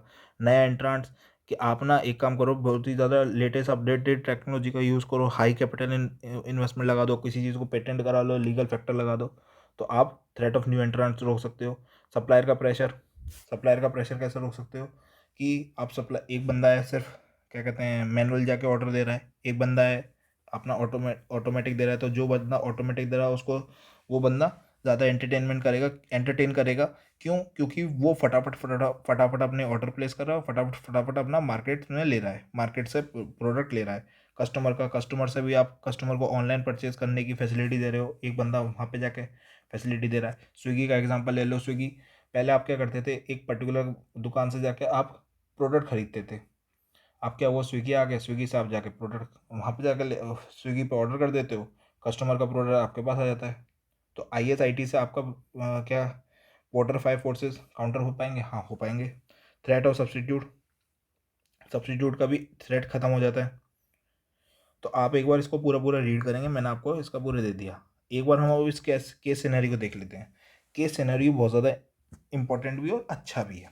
इसमें ये कह रहा है कि WDG एक ना कंपनी है, उसमें ये पूरी कहानी दे रखी है. 80% वो खुद ले रही है, 20% कोई और लेके बैठा हुआ है. तो इसमें वो क्या क्या कर रहा है कि वो कार्डबोर्ड बॉक्सेस बनाते हैं. कार्डबोर्ड बॉक्सेस मतलब होते हैं जो आपके पट्टे के डिब्बे वगैरह होते हैं, कार्डबोर्ड के जो बॉक्सेस वाले जो डिब्बे होते हैं वो बनाती है.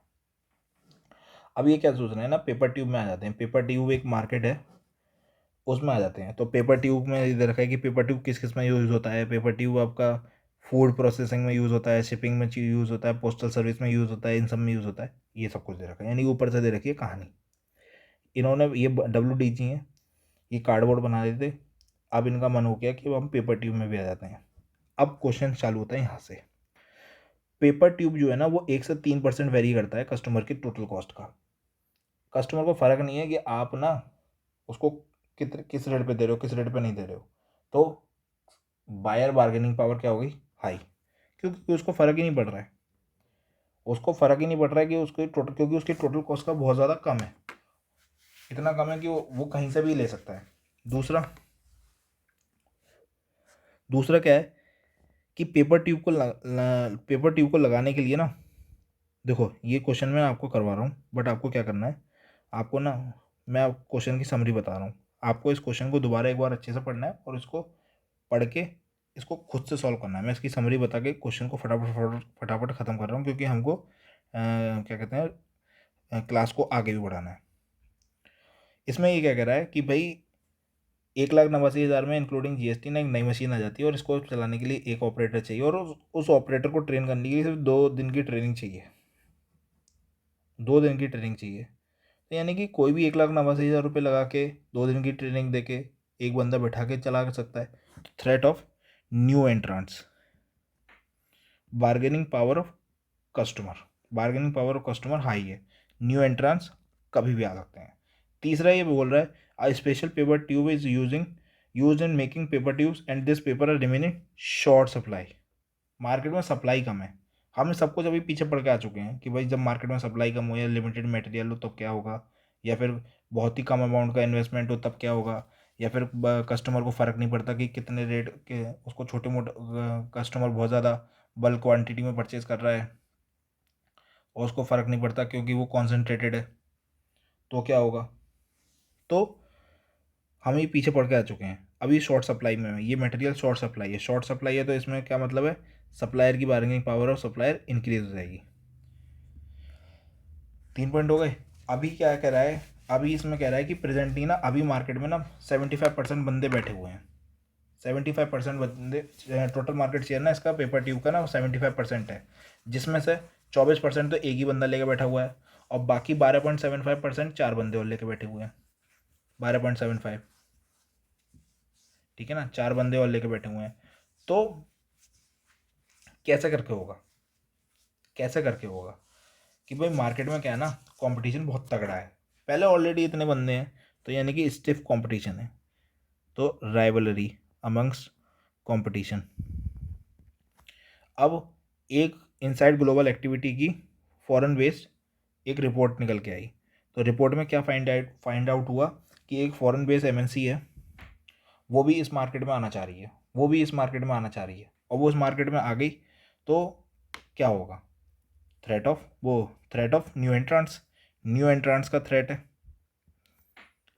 एक और एक और कंपनी है HEG मैन्युफैक्चर, वो भी आना चाह रही है प्लास्टिक ट्यूब में। इंक्रीजिंग द रेंज, बात क्या हो रही है? रेंज। वो प्लास्टिक ट्यूब तो बनाएगी लेकिन उसकी रेंज बढ़ाना चाह रही है, इंक्रीजिंग रेंज। तो इससे क्या होगा? हमारा कोई न्यू एंट्रांस नहीं आ रहा। न्यू एंट्रांस मतलब बिल्कुल ही कोई नया बंदा आ रहा हो, ये तो HEG पहली बात तो है। और वो क्या कर रहा है? वो सब्सिट्यूट प्रोडक्ट बना रहा है। प्लास्टिक ट्यूब नहीं बना रहा, वो प्लास्टिक ट्यूब नहीं बना रहा, वो पेपर ट्यूब नहीं बना रहा, वो बना रहा है प्लास्टिक ट्यूब, जो उसके उसके बदले काम करेंगे, ठीक है ना, which are capable of housing small product such as foils and paper based products. यानी कि प्लास्टिक ट्यूब यानी कि सब्सिट्यूट प्रोडक्ट से आपको थ्रेट है। अब ये कह रहा है कि आप ना असेस करो कि WDG को पेपर ट्यूब में आना चाहिए नहीं आना चाहिए, as a performance improvement strategy. आप स्ट्रेटजी लगाओ कि वो WDG को आना चाहिए नहीं आना चाहिए। जब आप स्ट्रेटजी लगाओगे तो आपको पहले ही पता चल गया कि भाई 1 से 3% किसी को घंटा फर्क नहीं पड़ता कि भाई आप खरीदोगे नहीं खरीदोगे। दूसरा, न्यू एंट्रेंट्स का भी आ सकता है, एक फॉरेन बेस्ड MNC भी आ सकती है, मार्केट में कंपटीशन बहुत तगड़ा है। तीसरी चीज़, सप्लाई शॉर्ट सप्लाई में मटेरियल है, मटेरियल शॉर्ट सप्लाई में है। चौथी चीज़, सब्स्टिट्यूट प्रोडक्ट भी है।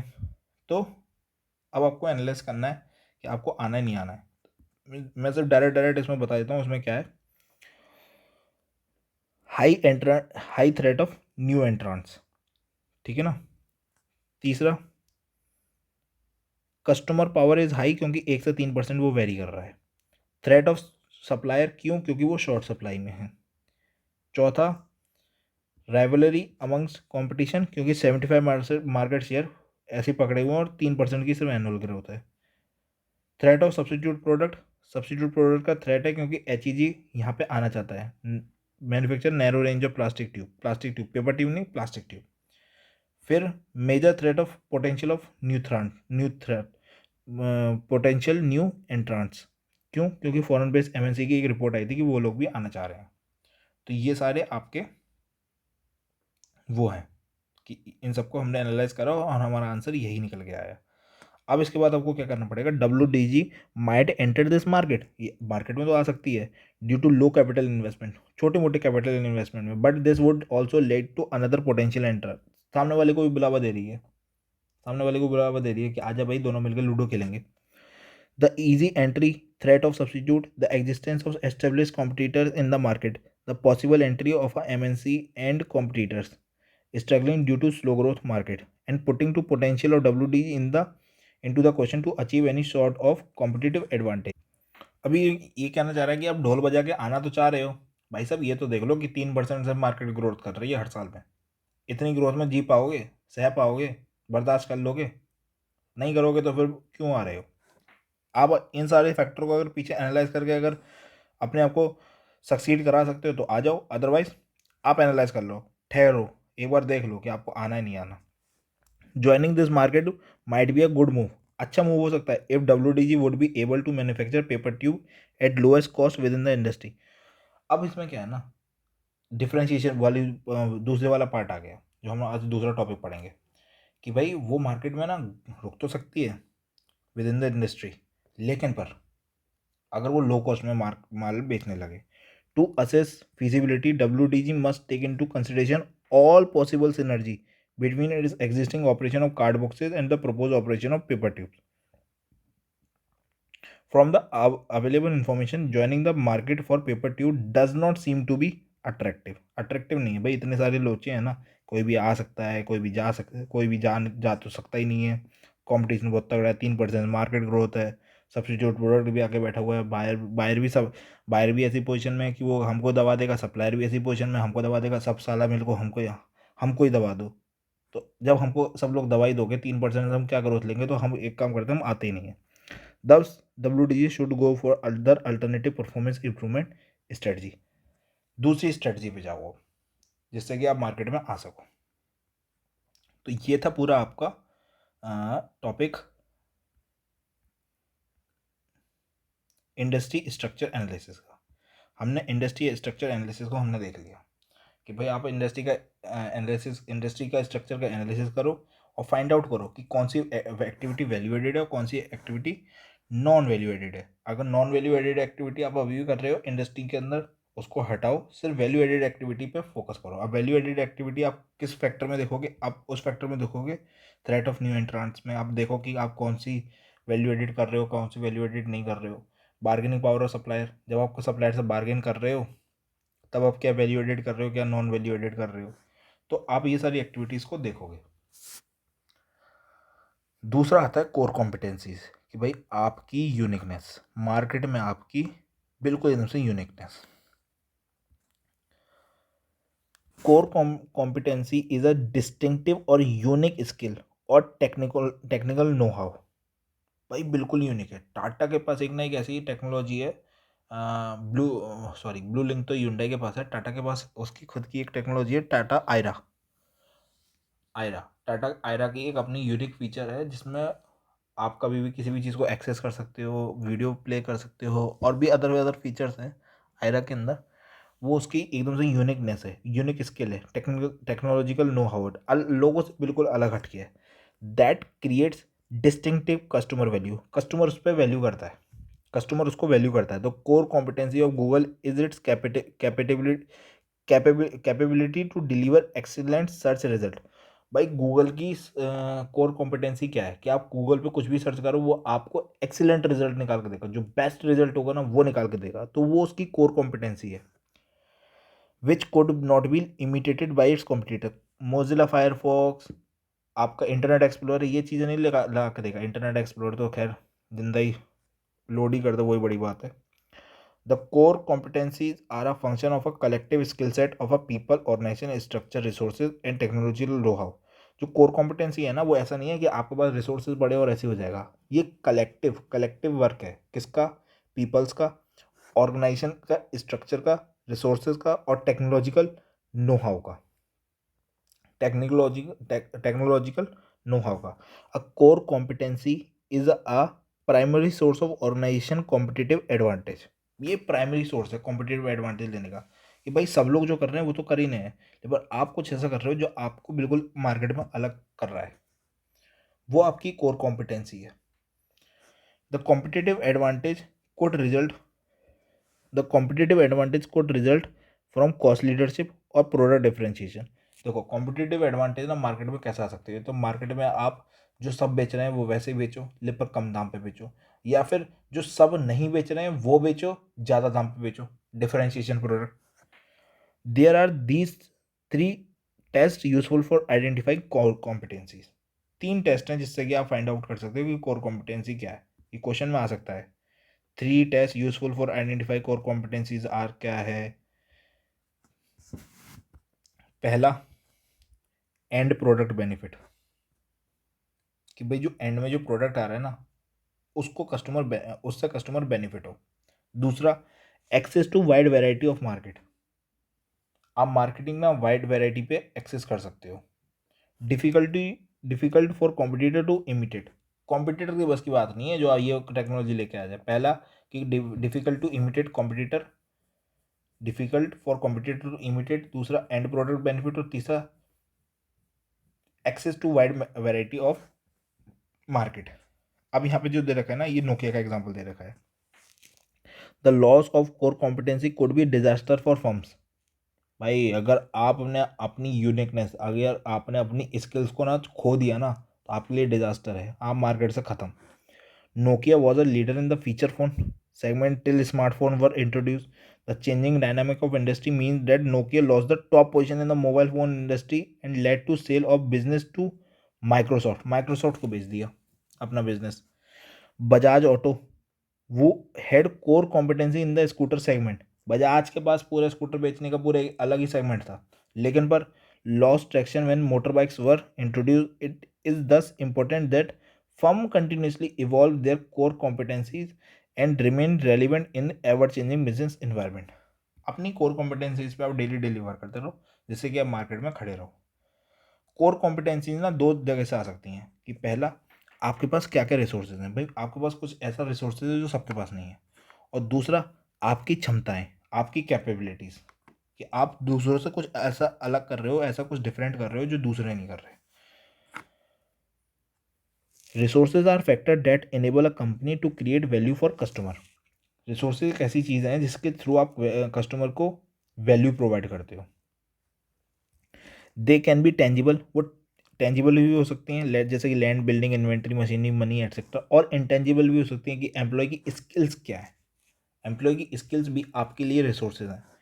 आपका brand, patent, technology etcetera. The more difficult a resource is to imitate, the more value is the resources for the company. The algorithm use by the Google to deliver search result are not easily imitated by competitors. Similarly, the secret formula of concentrators used by the soft drink manufacturers like Coca-Cola are hard to copy. तो ये चीज़ ना उसके resources हैं भाई। Cocoa Cola का आप कोई भी सीक्रेट फार्मूला को चोरी कर सकते हो, नहीं कर सकते हो। तो वो उसका ना रिसोर्स है, जिसके बेसिस पे वो बिल्कुल मार्केट में यूनिक बन के बैठा हुआ है।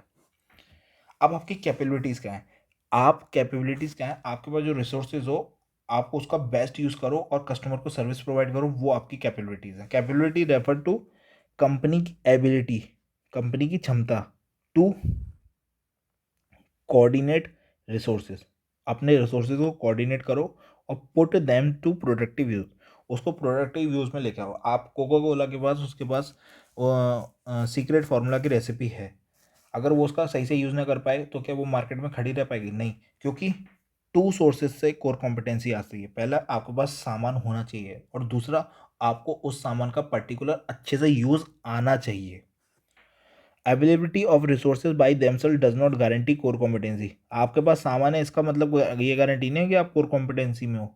And success, capability stem from organisational structure, process and control system. Capabilities जो आती है ना, वो ऑर्गेनाइजेशन के स्ट्रक्चर से, प्रोसेस और उसके कंट्रोल सिस्टम से आती हैं। Applying the value chain approach to core competency for competitive advantage include the following step. अब आप वैल्यू चेन को कोर कॉम्पिटेंसी में लगा रहे हो तो कैसे लगाओगे? पहला, इन सबको अच्छे से याद कर लेना। ये जो टॉपिक है ना, ये 5 पॉइंट है। पहला पॉइंट, दूसरा पॉइंट, तीसरा पॉइंट, चौथा पॉइंट, और ओके 4 ही पॉइंट है। 4 पॉइंट, इन 4 पॉइंट को याद कर लेना। पहला, validate core competency in the current business, leverage competency to the value chain of other existing business, use core competency to reconfigure the value chain of existing business, use core competency to create new value chains। इसका मतलब क्या है? Validate core competency in the current business, आप ना validate करो, आप ना verify करो कि ये जो हमारे पास जो कोर कॉम्पिटेंसी है वो ठीक भी है या नहीं है करंट बिजनेस के लिए। आप वैलिडेट करो। Core competency must lead to an competitive advantage to the business and the existence of core competency be validated continuously. आप कंटिन्यूसली ना वेरीफाई करते रहो कि आप जो आपके पास जो कोर कॉम्पिटेंसी है, क्या वो सही भी है। कोको कोला को अपनी जो भी उसका फॉर्मूला है, उसको हर बार वैलिडेट करना पड़ता होगा कि भाई मार्केट के अकॉर्डिंग, अभी करंट बिजनेस के अकॉर्डिंग वो ठीक भी है या नहीं है। तो आप validate core competency in current business. Leverage competency to the value chain of other existing business. Leverage का मतलब होता है कि भाई आप इस सेगमेंट के इस चीज़ का बेनिफिट किसी और चीज़ पे भी यूज़ करो, आप उस चीज़ इसको यहाँ से उठा के उस पर भी लेके जाओ। लीवरेज कॉम्पिटेंसीज, आपकी जो कॉम्पिटेंसी है ना वो उसको उठा के लेके जाओ किस पे, to the value chain of other existing business, to the value chain of other existing business. New business पे नहीं, न्यू बिजनेस पे नहीं, एग्जिस्टिंग बिजनेस पे। न्यू बिजनेस पे आप ले ही नहीं जा सकते क्योंकि आपको उसको पूरे अलग से बिल्कुल इनसे ड्राफ्ट करना पड़ेगा। तो जो एग्जिस्टिंग बिजनेस है ना, आप अपनी, जैसे आपके पास दो बिजनेस हैं, ए बिजनेस और बी बिजनेस। आपकी ए बिजनेस में एक कोर कॉम्पिटेंसी है, ठीक है ना, तो आप इसकी इसकी ना कोर कॉम्पिटेंसी उठा के बी पे लगाओ, इसको लीवरेज करो, ठीक है ना। A core competency in one segment of business can be used in other existing or new business. An excellent distribution network in one business can be used to launch another product. Example, if a bank has a wide network of branches in banking business, the same network can be used to launch and sell insurance product. Bank वाले क्या कर सकते हैं कि भाई उनके पास बहुत बड़ा कस्टमर नेटवर्क है, एक काम करो इसको यूज़ करो कि भाई अपना प्रोडक्ट बेचो दूसरा।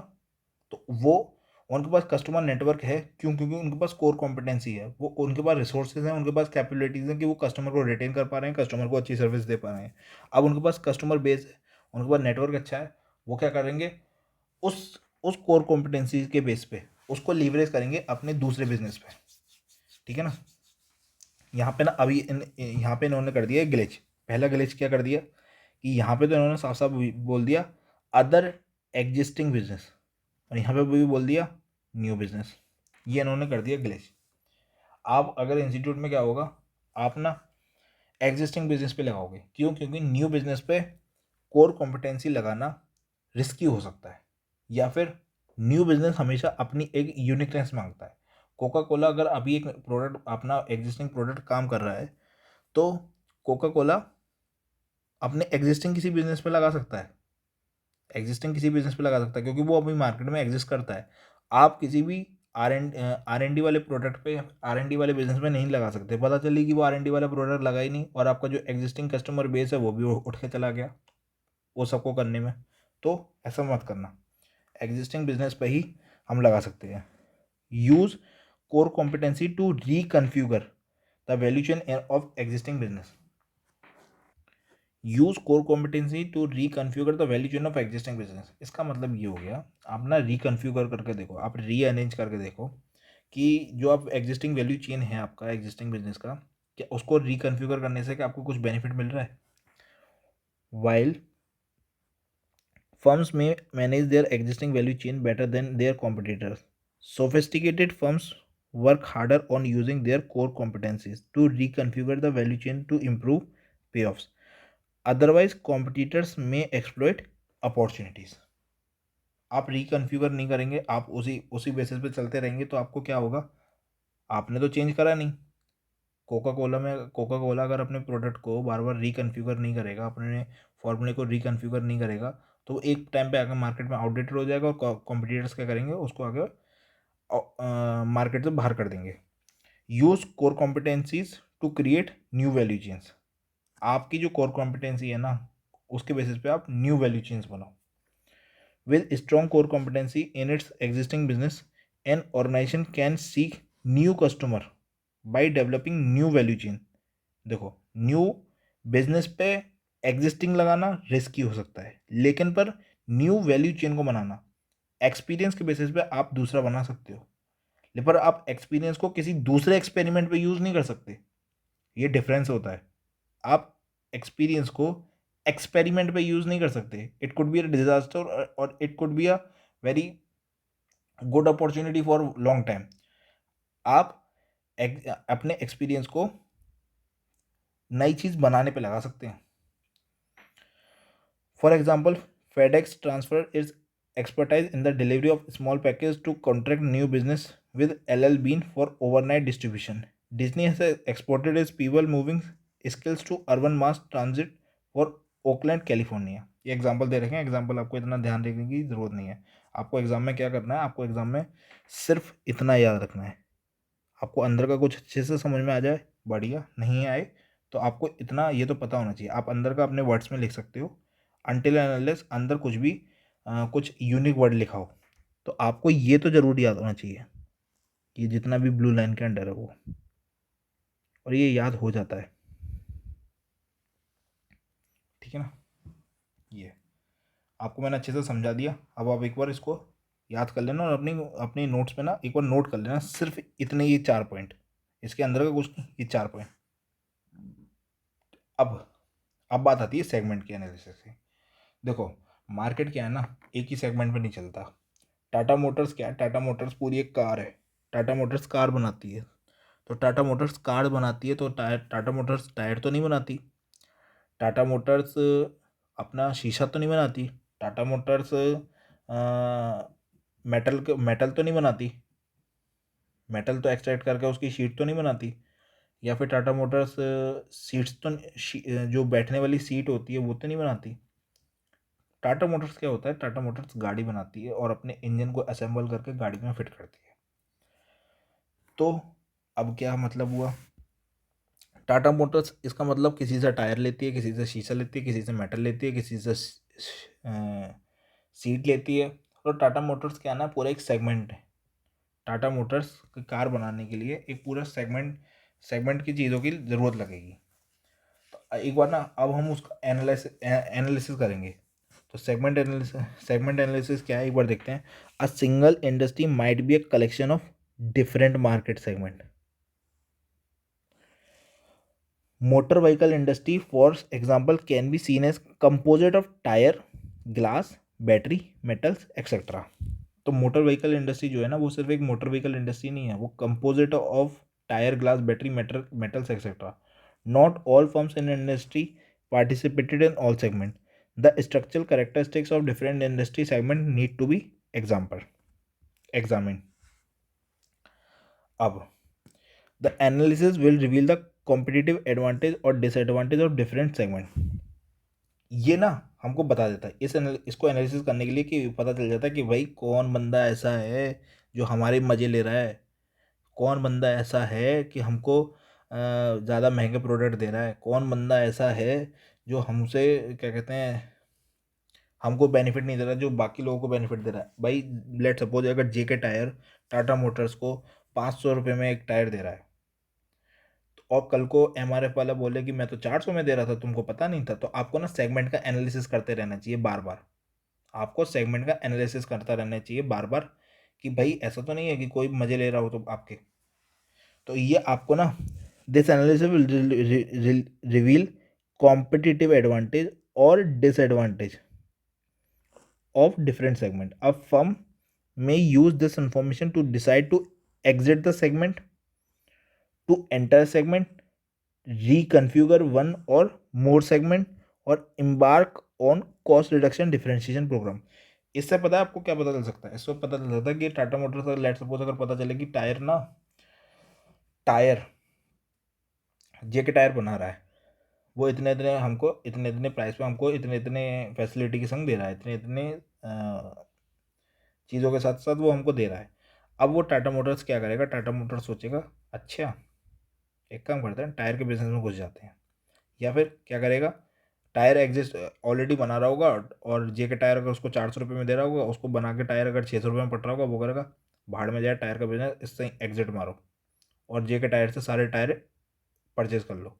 या फिर वो रिकन्फ्यूगर करेगा कि भाई कुछ तो मैं ऐसी वैल्यू चेन एनालिसिस लगा कर देखूँ कि कौन सी नॉन वैल्यू एडेड एक्टिविटी है, और नॉन वैल्यू एडेड एक्टिविटी को हटाएगा और फिर उससे पता चलेगा कि कौन सा हमको बेनिफिट कर रहा था और कौन सा बेनिफिट नहीं कर रहा था। तो ये सारी चीज़ें सेगमेंट एनालिसिस से आपको पता चलेंगी। तो आप सब इस सब का प्रोसेस है कि आप सेगमेंट एनालिसिस करोगे कैसे। तो पहले आप सबसे पहले करोगे identify segmentation variable and categories, कि भाई क्या क्या वेरिएबल हैं सेगमेंट के और किस किस कैटेगरी में आते हैं। कंस्ट्रक्ट अ सेगमेंट मैट्रिक्स, आप उसकी ना मैट्रिक्स बनाओगे। मैट्रिक्स होता है ऐसा। अब इस तरीके से मैट्रिक्स बनाओगे, यहाँ पे डालोगे कोई प्रोडक्ट, यहाँ पे डालोगे कोई लोकेशन, आप उसको फिर फाइंड आउट करोगे कि ये वाला इस लोकेशन पे कितना है, ये वाला इस लोकेशन पे कितना है, ये वाला इस लोकेशन पे कितना है, या फिर ये वाला पर्टिकुलर ये टायर है, ये बैटरी है, ये शीशा है, ये मेटल है, ये कंपनीज हैं, तो ये हमको कितने रेट पे दे रही हैं, ये हमको कितनी बार दे रही हैं, किस क्वालिटी पे दे रही हैं। आप इस तरीके से पूरे एक सेगमेंट की मैट्रिक्स बनाओगे। एनालाइज द सेगमेंट अट्रैक्टिवनेस, फिर देखोगे कि सेगमेंट कितना अट्रैक्टिव है।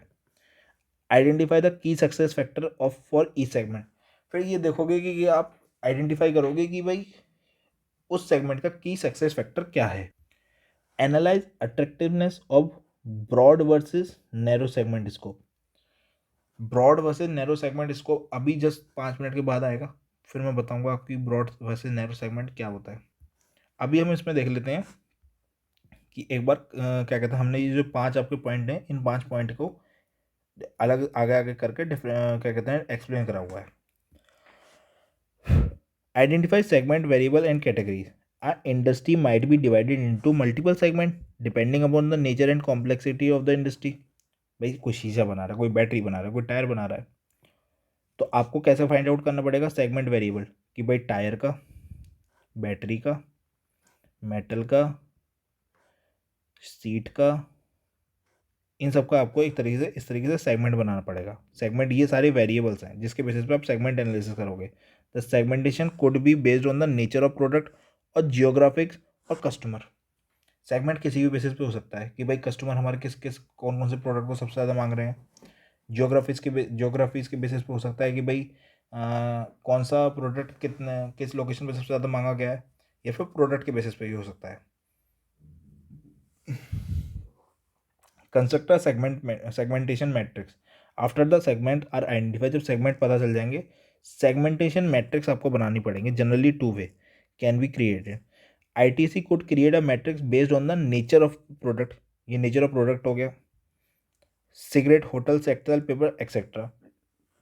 and geographies, northeast, west and south. Another way could be create a matrix using product and distribution channel, wholesale, retail, etc. यानी कि आपको ना एक तरह से मैट्रिक्स बनानी पड़ेगी, आपको एक तरफ ये रखने पड़ेंगे, एक तरफ ये रखने पड़ेंगे, उसके बाद आप एनालाइज करोगे कि इस प्रोडक्ट की इस लोकेशन पे क्या क्या सेल है, किस किस मंथ में क्या है, इस प्रोडक्ट की इस लोकेशन पे क्या क्या सेल है, वो आपको इस तरीके से पता चल जाएगा कि सेगमेंट मैट्रिक्स बनाने से। सबसे पहले तो आपने आइडेंटिफाई कर लिए कि ये क्या है, ये क्या है, ये क्या है, ये क्या है, ये क्या है, ये क्या है, ये क्या है, ये क्या है। उसके बाद आपने क्या कर ली, पूरी मैट्रिक्स बना ली।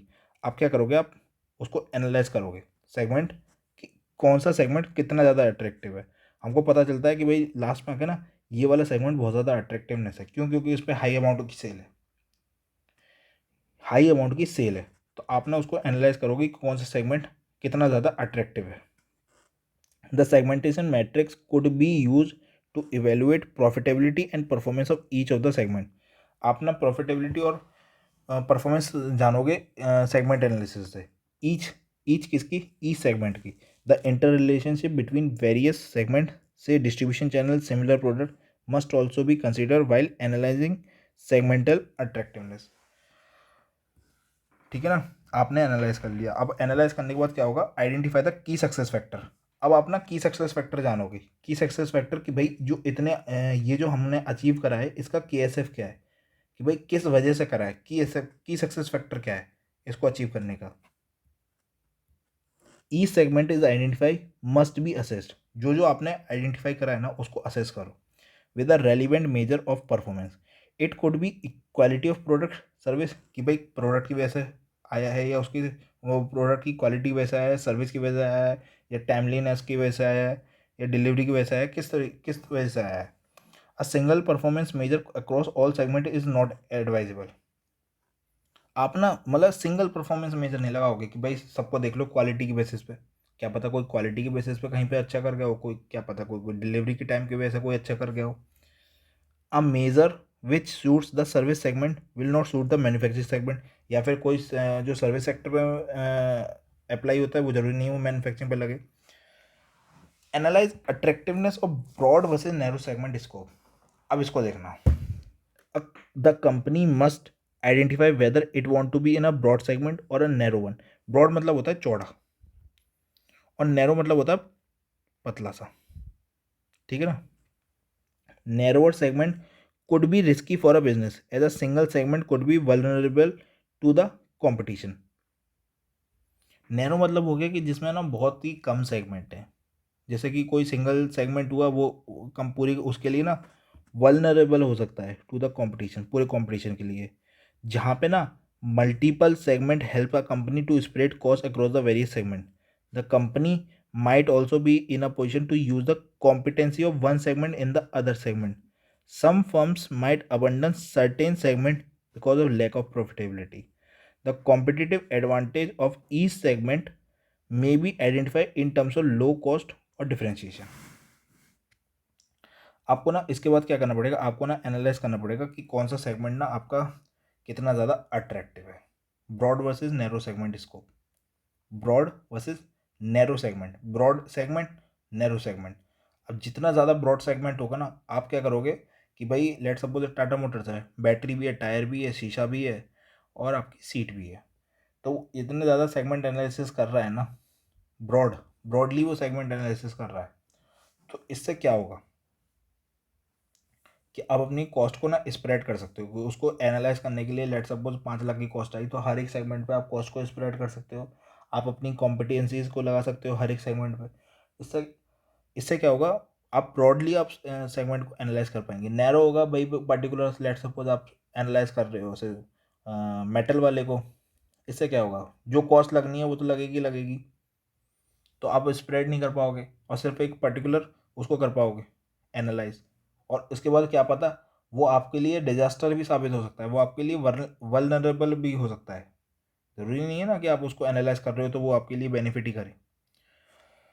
इसमें भी आपको जो डार्क उससे हो रखा है ना, सिर्फ आपको वही पॉइंट आपको लिखने हैं. Identify the segment variable category, construct the segment matrix, analyze the segment attractiveness, identify the key success factor for each segment, analyze attractiveness of broad versus narrow segment scope. तो यह ना आपका यहाँ से ख़त्म हुआ strategic framework for value chain analysis. Core competencies भी हमने देखी और सेगमेंट के एनालिसिस भी देखा. आई होप आपको ये टॉपिक समझ में आया होगा. नाउ इस टॉपिक का इस चैप्टर का सबसे इंटरेस्टिंग टॉपिक पे हम चलते हैं, जो आप ITSM में भी बहुत ज़्यादा पढ़ चुके हो. Superior performance and competitive advantage. भाई सुपीरियर परफॉर्मेंस कैसे आएगी, सुपीरियर परफॉर्मेंस कैसे आएगी? या तो आप मार्केट में क्या करो, सस्ता माल बेच दो, सस्ता माल, या फिर आप क्या करो, यूनिक प्रोडक्ट बेच दो, डिफरेंशिएट, जो बिल्कुल मार्केट में डिफरेंशिएट हो जाए. अब ये कैसा आएगा, इस बारे में पढ़ेंगे हम पूरा. ये पूरा आप ITSM में या SSM में पढ़ चुके हो. The ultimate objective of profit company is to achieve superior performance. Superior, ultimate, है मज़ा आ जाए, मुन्ना भाई MBBS जितना. In comparison to their competitors, a company which attain superior performance get a definite competitive advantage. जो ना सुपीरियर परफॉर्मेंस को achieve कर लेती है ना, उसको डेफिनेटली कॉम्पिटिटिव एडवांटेज मिल जाती है.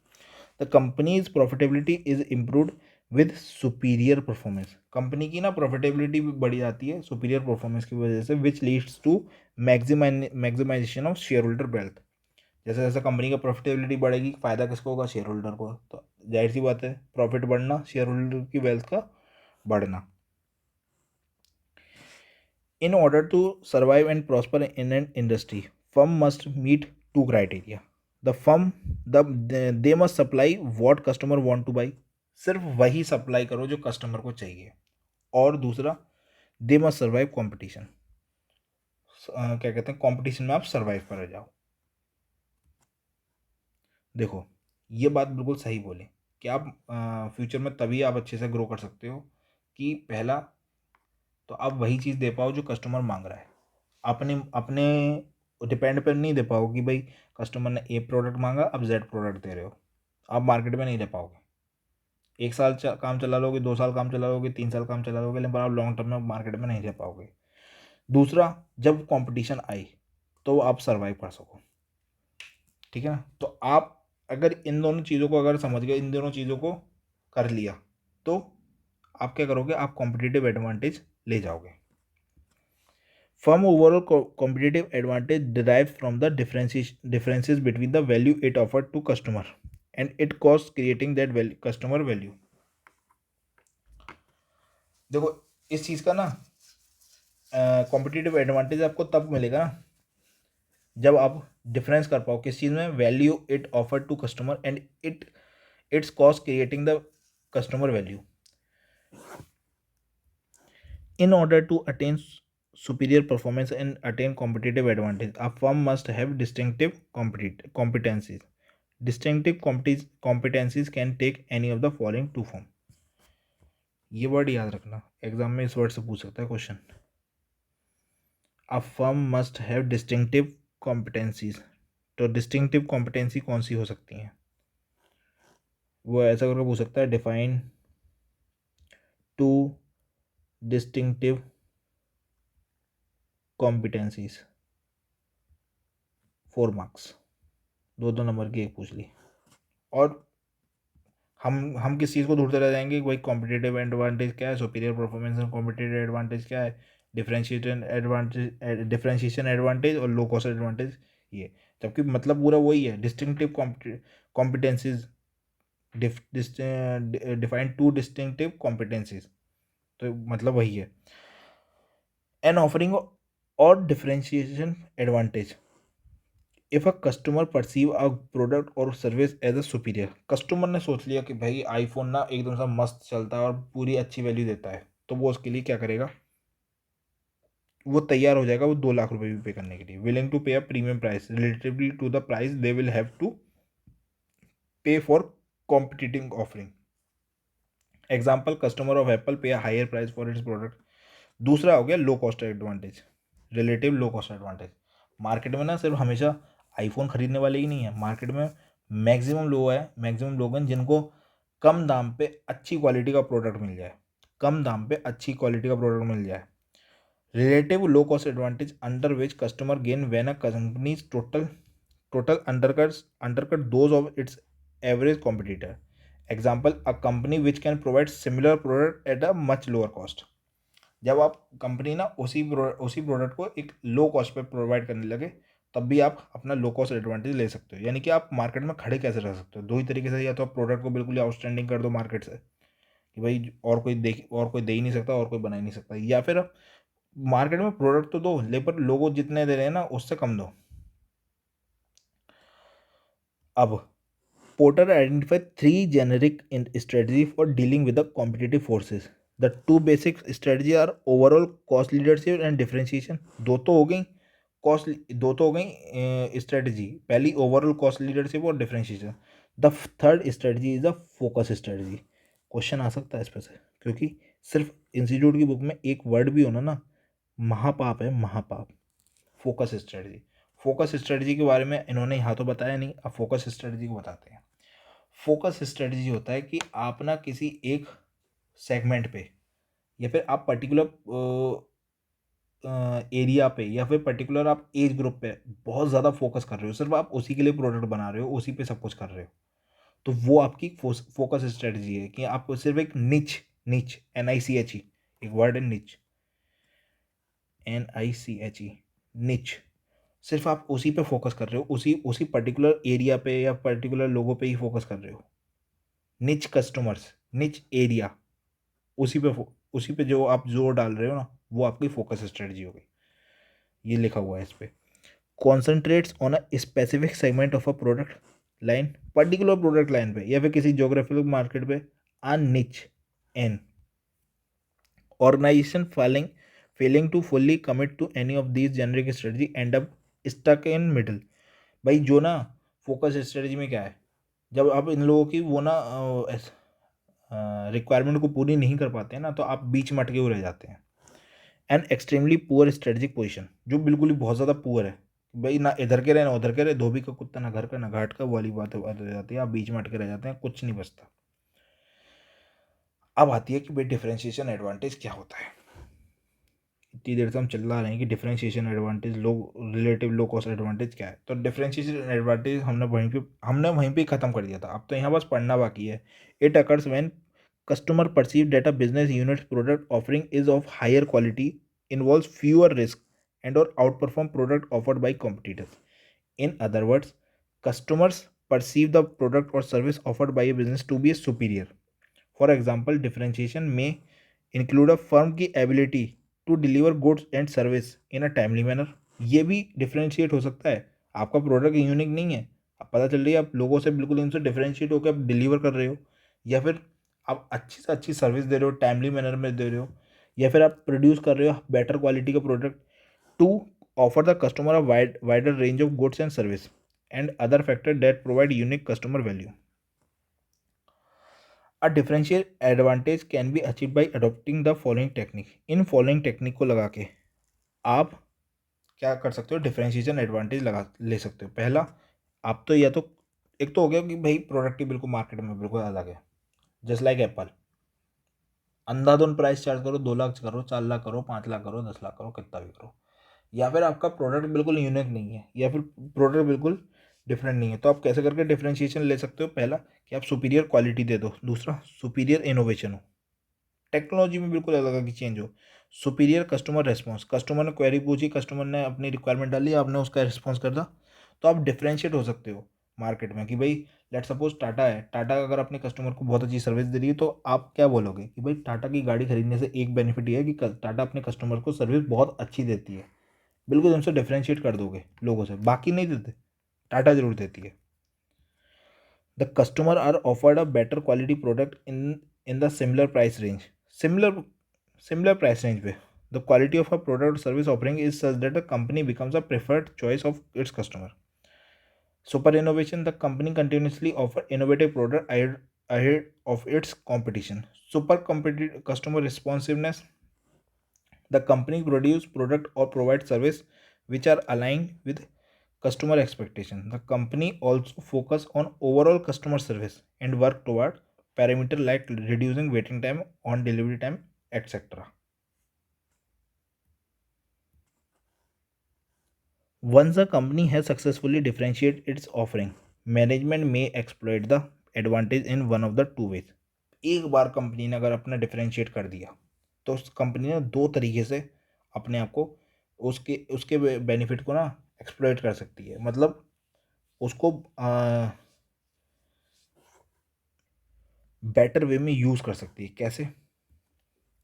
आइदर इंक्रीज प्राइस, प्राइस बढ़ा दो, कोई बात नहीं, आईफोन अगर 50,000 का बन के दे रहा है और आपका प्रोडक्ट बिल्कुल अलग है, 1.5 लाख में बेचो, कोई बात नहीं, 1 लाख का प्रॉफिट कमाओ, until it just offset the cost of the improvement in customer benefit, thus maintaining current market share or a price below the full premium level in order to build market share.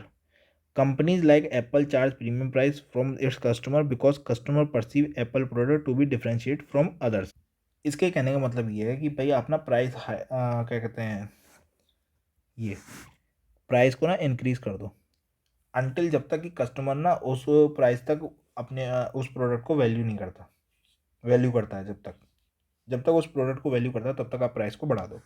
और दूसरा दूसरा क्या करो, आप current market price को follow करो कि भाई मार्केट में जो करंट में जो मार्केट प्राइस चल रहा है ना उसी पे दो, लेकिन पर या फिर उससे कम वाले पे दो, और बिलो द फुल और price below the full premium level in order to build market share. किस लिए? मार्केट शेयर को बनाने के लिए। पहला कि आप मार्केट की प्राइस को बढ़ा दो तब तक कि जब तक कस्टमर उस प्रोडक्ट की वैल्यू करे, और दूसरा सिमिलर प्राइस चार्ज करो या फिर बिलो प्राइस चार्ज करो अपना मार्केट में शेयर बनाने के लिए। कंपनी क्या करती है, एप्पल लाइक कंपनी क्या करती है, वो प्रीमियम प्राइस चार्ज करती है from the customer because customer perceive Apple product to be differentiate from others. अभी ये क्या अभी ये क्या है कि कॉन्सेप्ट इंसाइट है। कॉन्सेप्ट इंसाइट है कि मतलब कॉन्सेप्ट का ही पार्ट है। एक बार देख लेते हैं इसको जल्दी से। Value chain analysis can identify the point at which differentiation advantage can be achieved by producing product which are superior to competitor by virtue of design, know how, performance etcetera. भाई आप प्रोडक्ट तो same बना रहे हो लेकिन पर उसकी design कुछ डिफरेंट है, नो हाउ डिफरेंट है, परफॉर्मेंस अलग है। Offering superior after sale service by outstanding distribution, बताया था यहाँ पे कि भाई कैसे ले सकते हो, इससे लिंक हो गया ये वाला, सुपीरियर कस्टमर रिस्पॉन्सिवनेस। तीसरा, expanding the product range, iPhone 11, 12, 13 X, X R, S E, product range को एक्सपेंड कर दो। Superior packaging of the product, iPhone की प्रोडक्ट की पैकेजिंग देख लो आप, मेकिंग का ब्रांड स्ट्रेंथ, आईफोन की ब्रांड की स्ट्रेंथ देख लो। अब दूसरा आ जाता है लो कॉस्ट एडवांटेज। हमने डिफ्रेंशिएशन वाला तो पूछ लिया, पढ़ लिया कि भाई डिफ्रेंशिएट हम कैसे कर सकते हैं, या तो आप प्रोडक्ट को बिल्कुल यूनिक कर दो, या फिर सुपीरियर क्वालिटी दे दो, सुपीरियर कस्टमर रिस्पॉन्सिवनेस दे दो, या फिर आप दे दो भैया सुपीरियर इनोवेशन। और इसकी प्राइसिंग क्या करोगे, आप प्राइसिंग इसकी आप इंक्रीज कर दो, या फिर आप बिल्कुल सेम करो मार्केट बनाने के लिए। Low cost advantage, low cost advantage का क्या है, a firm enjoy relative low cost advantage if the total cost are lower than the those of its competitors. Competitor से कम है। The relative cost advantage enable a business to do one of the following. दो ही चीज़ कर सकती है, पहला कि वो अपने प्रोडक्ट का लोअर प्राइस चार्ज करे, जितना कॉम्पिटिटर चार्ज कर रहे हैं उतने से, फॉर इट्स प्रोडक्ट और service, in order to gain market share लेने के लिए, and still maintain current profitability, और फिर भी अपना करेंट प्रॉफिटेबिलिटी मेंटेन कर ले। या फिर क्या करे, कॉम्पिटिटर जो प्राइस चार्ज कर रहे हैं ना उस प्राइस को चार्ज करे और अपनी प्रॉफिटेबिलिटी इंक्रीज कर दे। दो ही काम कर सकता है कि भाई या तो कॉम्पिटिटर्स के प्राइस से कम प्राइस चार्ज कर ले और अपना वो बढ़ा दे मार्केट शेयर। दूसरा, जो कॉम्पिटिटर प्राइस चार्ज कर रहे हैं वही चार्ज करते रहो और अपने प्रॉफिटेबिलिटी को बढ़ा लो।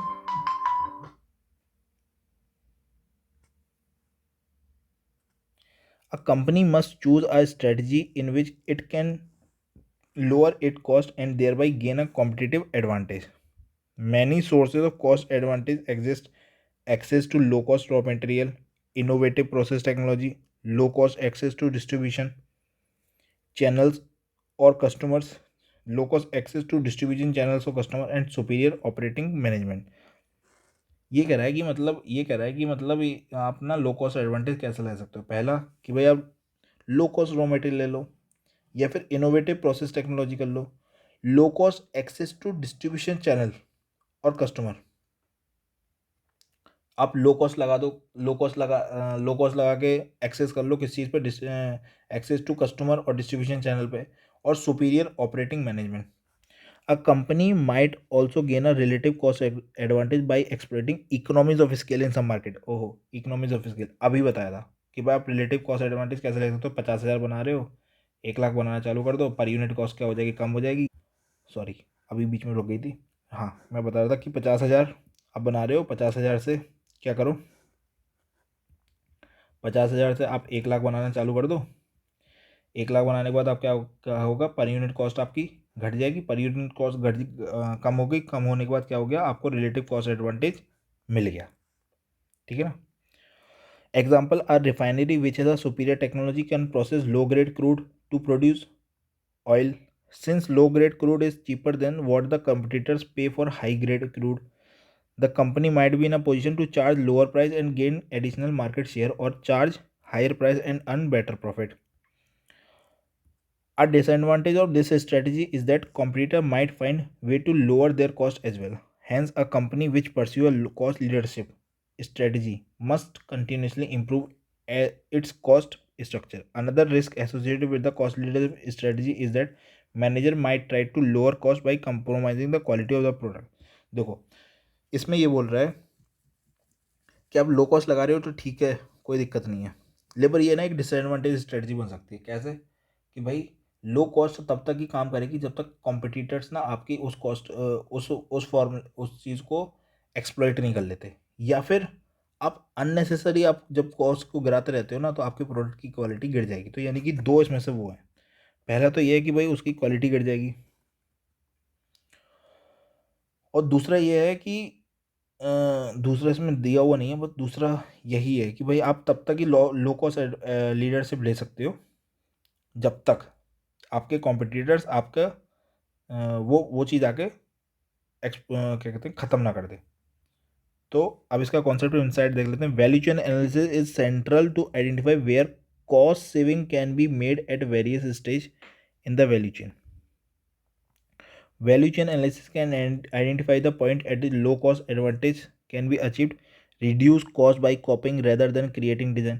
अरे आप अपनी ना कॉस्ट को कम कर लो, क्यों बना रहे हो यार, कोई ऐसे प्रोडक्ट को क्यों बना रहे हो, आपको कॉस्ट कम करनी है ना तो आप कॉपी कर लो, क्यों उस पर इनोवेटिव चीज़ें कर रहे हो. Using cheaper material and other cheaper resources, reducing labor cost and increasing labor productivity. Attaining economies of scale by high volume, use high volume purchasing to get discount for bulk purchase. आप ना ज़्यादा से ज़्यादा quantity में एक बार में purchase कर लो, जिससे कि आपको क्या मिले, बल्क क्वांटिटी का डिस्काउंट मिल जाए। Gaining learning curve and experience curve benefit. Learning curve और इकोनॉमीज ऑफ स्केल, ये मैंने शुरू में आपको बताया था। हाई वॉल्यूम परचेज कर लो जिससे कि आपको बल्क में डिस्काउंट मिल जाए, कॉपी कर लो बनाने की जगह, ठीक है ना। Locating in area where cost advantage exist और गवर्नमेंट सपोर्ट इज पॉसिबल। ऐसी जगह पे चले जाओ जहाँ पे लो कॉस्ट एडवांटेज गवर्नमेंट खुद ही दे रही हो, ठीक है ना। The company must look at its value chain which consist of all its function, production, marketing, R&D, customer service, information system, material management, human resource, to determine each one of role in lowering the cost structure and or increasing customer perceived utility through differentiation of product और service. इसका मतलब ये है कि आप ना value chain analysis को आप कंटिन्यूसली अपने उसके ना सब पे लगाते रहो, सारे फंक्शंस पे लगाते रहो। इससे क्या होगा ना, आपको पता चलेगा कि कौन सा वैल्यू एडेड है, कौन सा नॉन वैल्यू एडेड है। तो जो नॉन वैल्यू एडेड हो गई एक्टिविटी, उसको आप उखाड़ के बाहर फेंकोगे। जब आप उखाड़ के बाहर फेंकोगे तो आपको क्या होगा, आपकी कॉस्ट क्या हो जाएगी, कम हो जाएगी। उन नॉन वैल्यू एडेड पे जो कॉस्ट लग रही थी वो हो गई खत्म, अब उसकी कॉस्ट हो जाएगी कम, तो आप लो कॉस्ट एडवांटेज ले लोगे। और जब आप नॉन वैल्यू एडेड एक्टिविटी को अगर आप डिफरेंशिएशन प्रोडक्ट से अगर देखने की कोशिश कर रहे हो, तो जब आपकी नॉन वैल्यू एडेड एक्टिविटीज़ खत्म हो जाएंगी तो आपका प्रोडक्ट मार्केट में अलग ही डिफरेंशिएट करेगा। अब एक इलस्ट्रेशन दे रखा है, इलस्ट्रेशन में क्या दे रखा है कि भाई ना रेवेन्यू दे रखा है, वेरिएबल कॉस्ट दे रखी है, कॉन्ट्रीब्यूशन दे रखा है, फिक्स कॉस्ट दे रखी है, प्रॉफिट दे रखा है। अब हमको ये फाइंड करना है कि कौन सा कॉस्ट लीडरशिप है और कौन सा डिफरेंशिएशन है, followed by the two form, justify your classification. देखो, सबसे पहले हमको आइडेंटिफाई करने के लिए ना डब्ल्यू डी और WG को आइडेंटिफाई करने के लिए इनको लेके आना पड़ेगा सेम लेवल पे। क्यों? क्योंकि इसकी रेवेन्यू है 20 लाख, उसकी है 40 लाख। या तो उसको भी 20 लाख करो या फिर उसको 40 लाख करो। तो अगर मैं क्या करता हूँ, इसको कर देता हूँ हाफ, तो ये मेरी 20 लाख है, ये मेरे 12 लाख है, तो मेरा प्रॉफिट हो गया 8 लाख। कंट्रीब्यूशन, फिक्स कॉस्ट मेरी 6 लाख है, तो मेरा प्रॉफिट कितना हो गया, 2 लाख।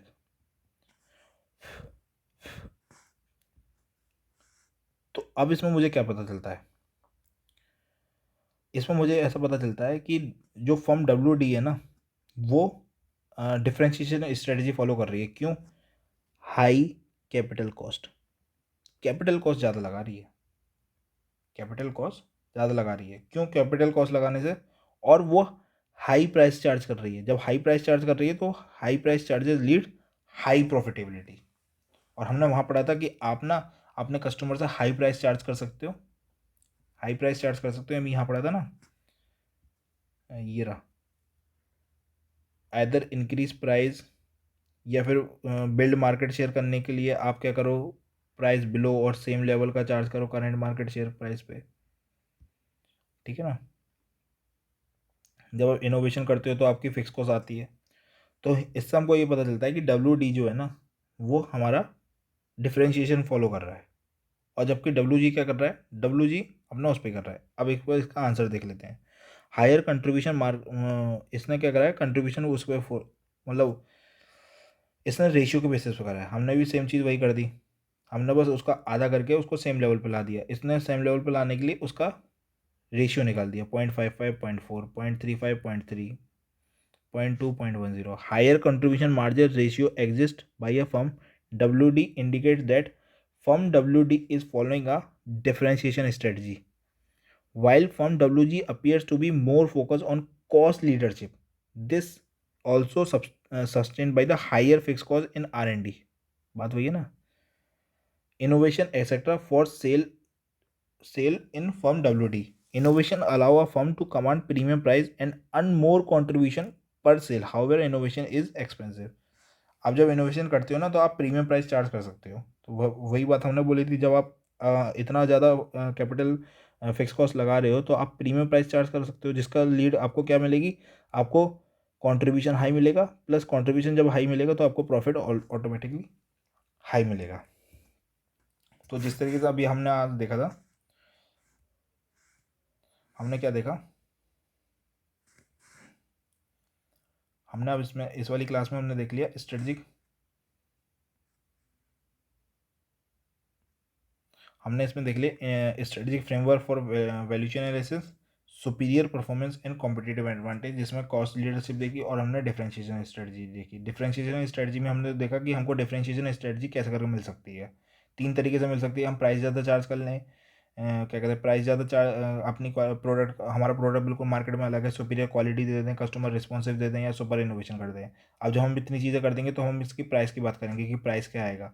तो प्राइस है, हम सिमिलर मार्केट और बिलो मार्केट प्राइस चार्ज कर सकते हैं टू गेन मार्केट एडवांटेज। दूसरा, हम ज़्यादा प्राइस चार्ज कर सकते हैं। कॉस्ट लीडरशिप में भी हम वही है कि हम मार्केट में जो प्राइस चल रहा है वही चार्ज कर लें, जिससे कि हमारी प्रॉफिटेबिलिटी इंक्रीज हो जाए, या फिर मार्केट से कम प्राइस चार्ज कर लें, जिससे कि हमारा मार्केट में शेयर बढ़ जाए।